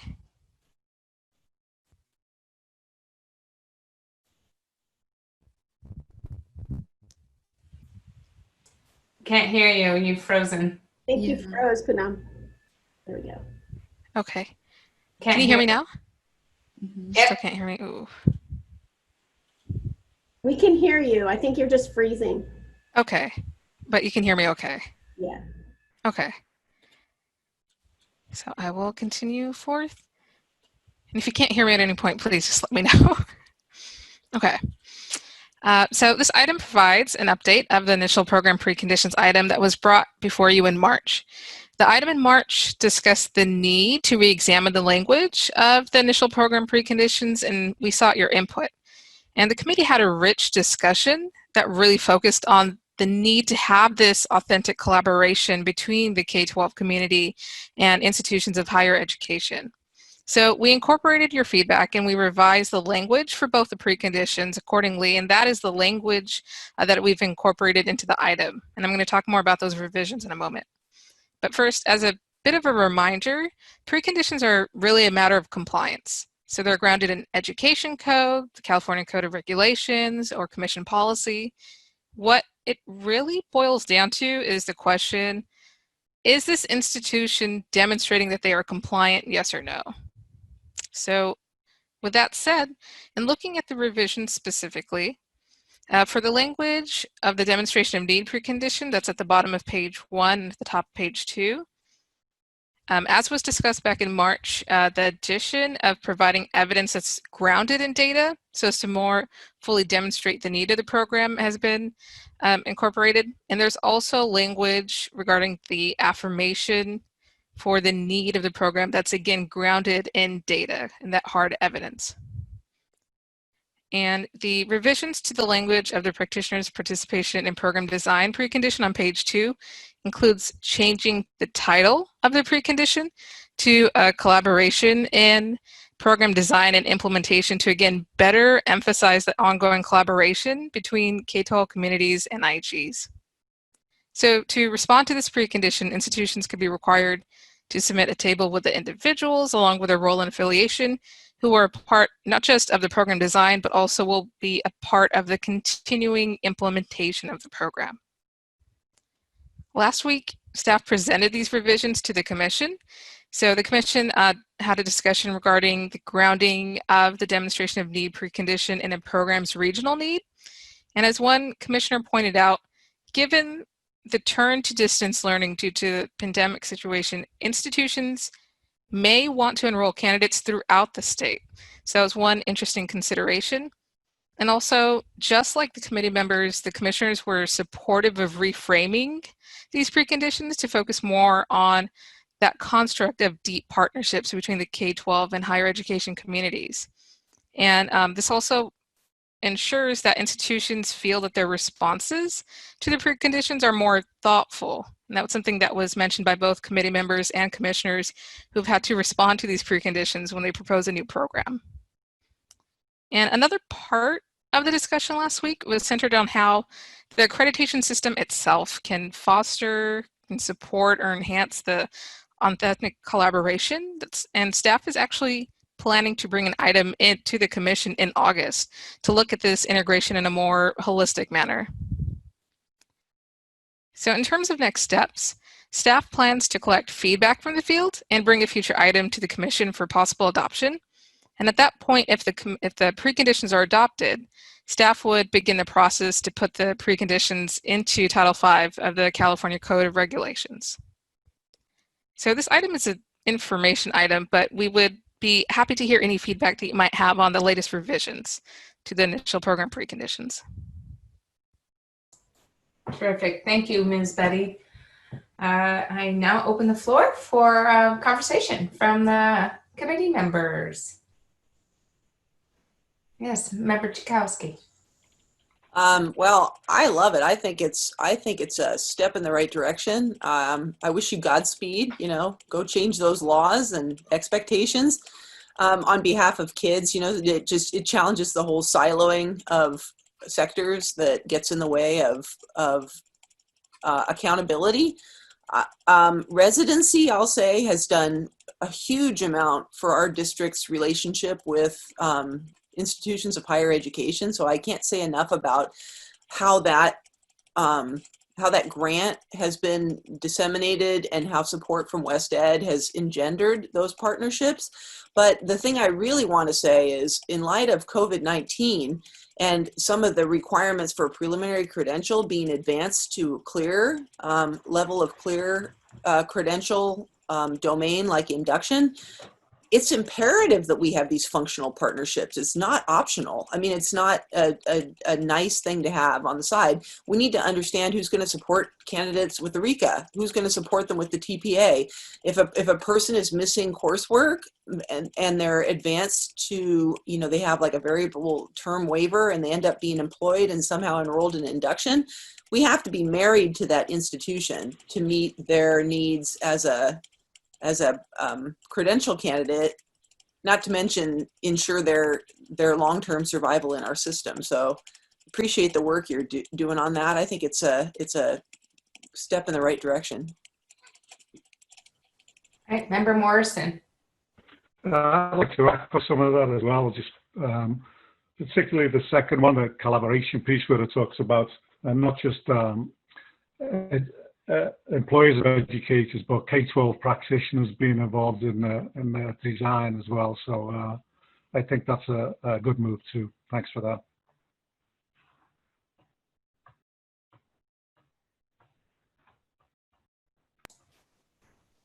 Any other comments on this item?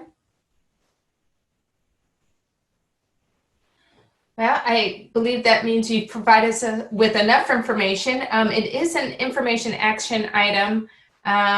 We can agree to support you on this. I think we've given you enough feedback. We don't really need to take an action on it. Any other final comments? I love Member Chakowski's Godspeed, because we know how long it takes and the effort that is behind this. So thank you for that. Thank you.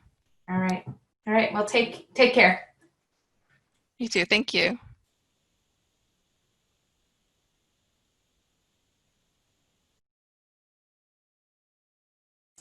That takes us to item 23. Were there any that we missed? I don't think so. All right, before we move on, I'd like to say hi to Katie Croy, who has joined us. And this is her last minutes in the Committee on Accreditation meeting. Katie, can somebody let Katie in? Let's see, I think Erin is now the host and she's probably working on it. I see her concentration face. 1 second. Terry had to leave us to go to the Dean's meeting, so so now Erin is the host.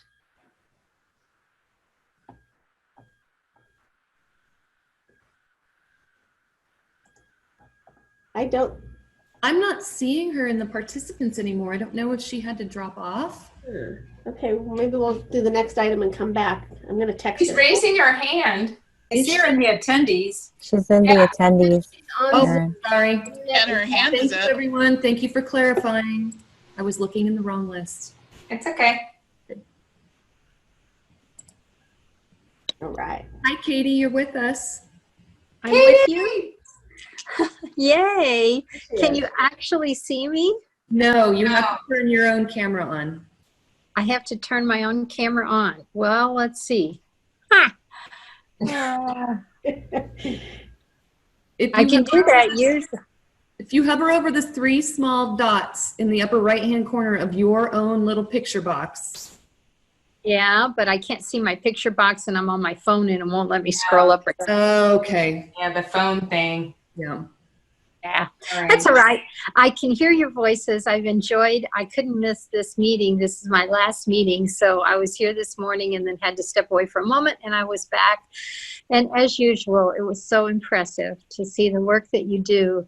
And I just want to say how honored I am to just even sit on the sidelines and listen to your discussions, to support the ways that you direct us. And it has been an honor these last 10 years. The honor and pleasure is ours, Katie. whenever I know that you're on the agenda, I'm like, yay, Katie's here. There's gonna be a ray of sunshine no matter what. I mean, there's lots of rays of sunshine, but you're a guarantee, Katie. Your poise, your friendliness, the way you deliver your reports. Again, with that ray of sunshine behind you, will greatly be missed.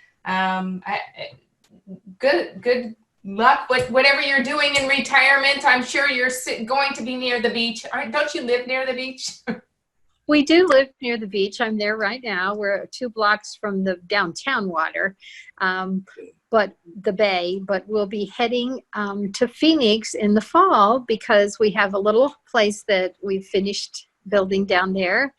It's ready for us. It's calling our names. It will be hot, but I can get gas $1.50 cheaper than you.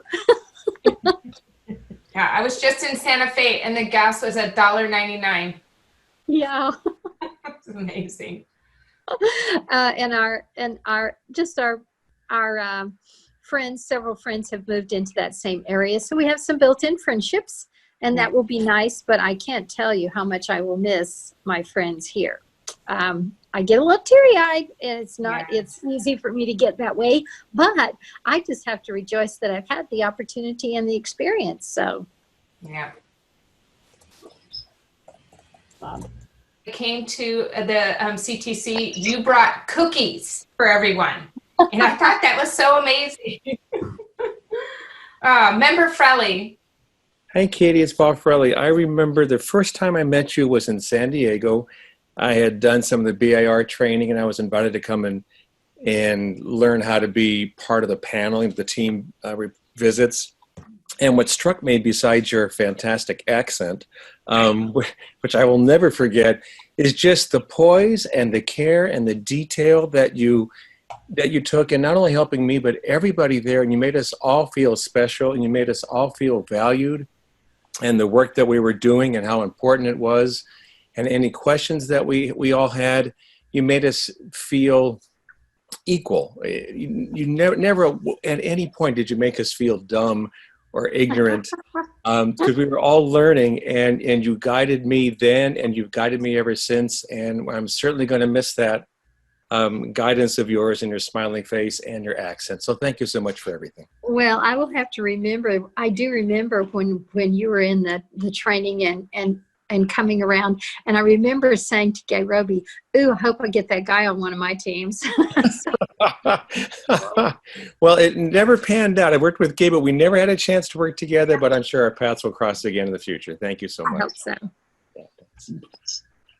Thank you. Coach or fellow member Riggs. I just want to thank you also, Katie. You've always been so encouraging, and I don't think I've ever met anyone who could state what needed to be stated while still sounding so professional, but also nice about it.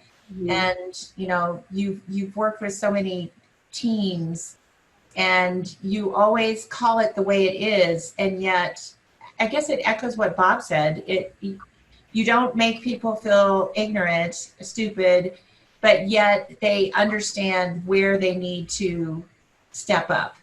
And so you're encouraging, but at the same time you have that standard, and I really appreciate that. Well, thank you, Iris. All right, Katie, we're going to finish up our meeting with just a few more items. Thank you for joining us. You're welcome. Thanks, everyone. Bye-bye for the last time. Bye, Katie. Bye, Katie. Bye, Katie. Oh, bye-bye. She has her tissues with her, I'm sure. All right. Item 23, nominations and elections for co-chairs. Administrator Cheryl Hickey will introduce this item. Ms. Hickey, will you begin? I will, thank you. So the last meeting, both Bob Frelly and Anna Moore were nominated to be co-chairs for the next year that begins July 1. And the nomination stayed open. So I am going to ask right now whether there are any additional nominations for co-chairs for the period that begins July 1. Do I hear any? Doing my wait time. And anybody have their hand up? I don't see any hands up. Hands up. Okay, so the nominations are now closed. Now, in order to do this, we have to have 2 votes. So the first vote, because Anna and Bob have both already served 2 terms as co-chairs, and our procedures manual says that you have to, in order to re-elect them, you're going to have to first suspend your procedures manual. So do I have a motion from somebody to suspend your own procedures manual? How about Morrison? And a second? Chakowski? All right, and will the secretary call the roll? Yes. Jose Luis Alvarado. Aye. Cynthia Amos. Aye. Jomalain Belatayo. Aye. Kathy Krisha. Aye. Katrina Chakowski. Aye. Cheryl Forbes. Aye. Robert Fraley. Am I allowed to vote in this case? To suspend. You can abstain. Yeah, Abstain. I think abstain. Entirely what you want to do. Yeah. Michael Hillis. Aye. Martin Martinez. Aye. Anna Moore. Abstain. Gerard Morrison. Aye. Iris Ricks. Aye. Okay, the motion passes. And so now do I have a motion to elect Bob Frelly and Anna Moore? Do you want to do them separately or do you want to do them together? Yeah. Together. Let's do it together. So do I have a motion? How about Forbes and a second? Martinez. All right. And let's call for the roll call vote. Jose Luis Alvarado. Aye. Cynthia Amos. Aye. Jomalain Belatayo. Aye. Kathy Krisha. Kathy. Oh, sorry, muted. Aye. Katrina Chakowski. Aye. Cheryl Forbes. Aye. Robert Fraley. I'll abstain. Abstain. Michael Hillis. Aye. Martin Martinez. Aye. Anna abstain. Gerard Morrison. Aye. And Iris Ricks. Aye. All right. Motion passes. Congratulations to both of you. Thank you, everybody. Say something? Super excited for this last year. There's going to be a lot of changes. I love working with my co-chair and love working with all of you all, and your support through these years have been wonderful, and we got one more to go. So thank you so much. And thank you, everyone, for your vote of confidence. I know I've mentioned this before, but you guys are fun. I mean, it really is the highlight of what I do. I mean, as far as and a level of fun and engagement, and the fact that the questions that you raised, and just when I think a conversation's over, somebody finds something new to discuss, and it's never boring. It's always stimulating. It's a heck of a lot of work, as we all know. And the fact that you entrust me and Anna to kind of help steer the discussions, it means a lot. So thank you so much for your vote of confidence. Looking forward to it again. Thank you. All right. So does that mean it's time for? Is it time for a musical joke? Yeah, sure. I don't know. I can't Another think of dad joke. What's that again? Another dad joke. Another dad joke. I can't think. You caught me off guard. I think I've told you why intermissions are only 15 minutes, right? You don't have to retrain conductors. I heard a very funny joke, actually. Alrighty. Okay, so it's a dog joke, kind of, sort of. All right. So this gentleman walks into a zoo. There's only one animal in this zoo, and it's a dog, and it's a Shih Tzu.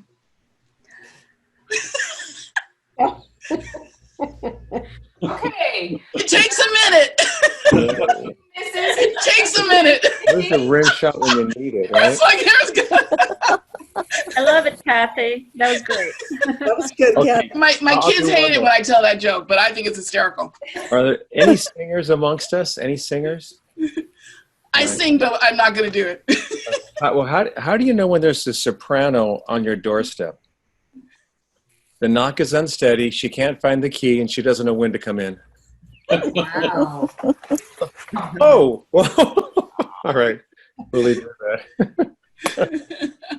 So we may have a public comment. I'm not Yes, sure. we do. All right. Does any member of the public have anything it wishes to say? Please raise your hand in the chat feature and wait a moment to see if we have any. Oh, okay. A reminder to keep your comments to 2 minutes. So I'm looking at the attendees. I don't see a hand raised. No, there's only one person, and she is not making any signals. No.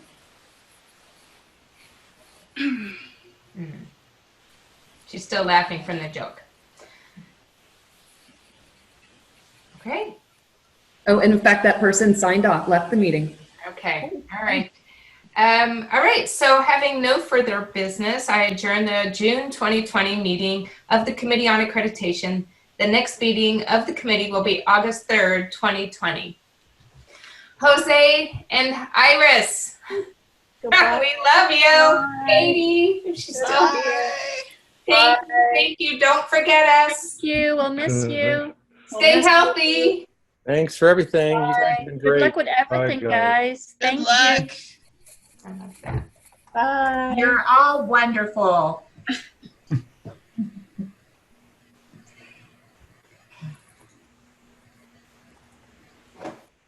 See you next time.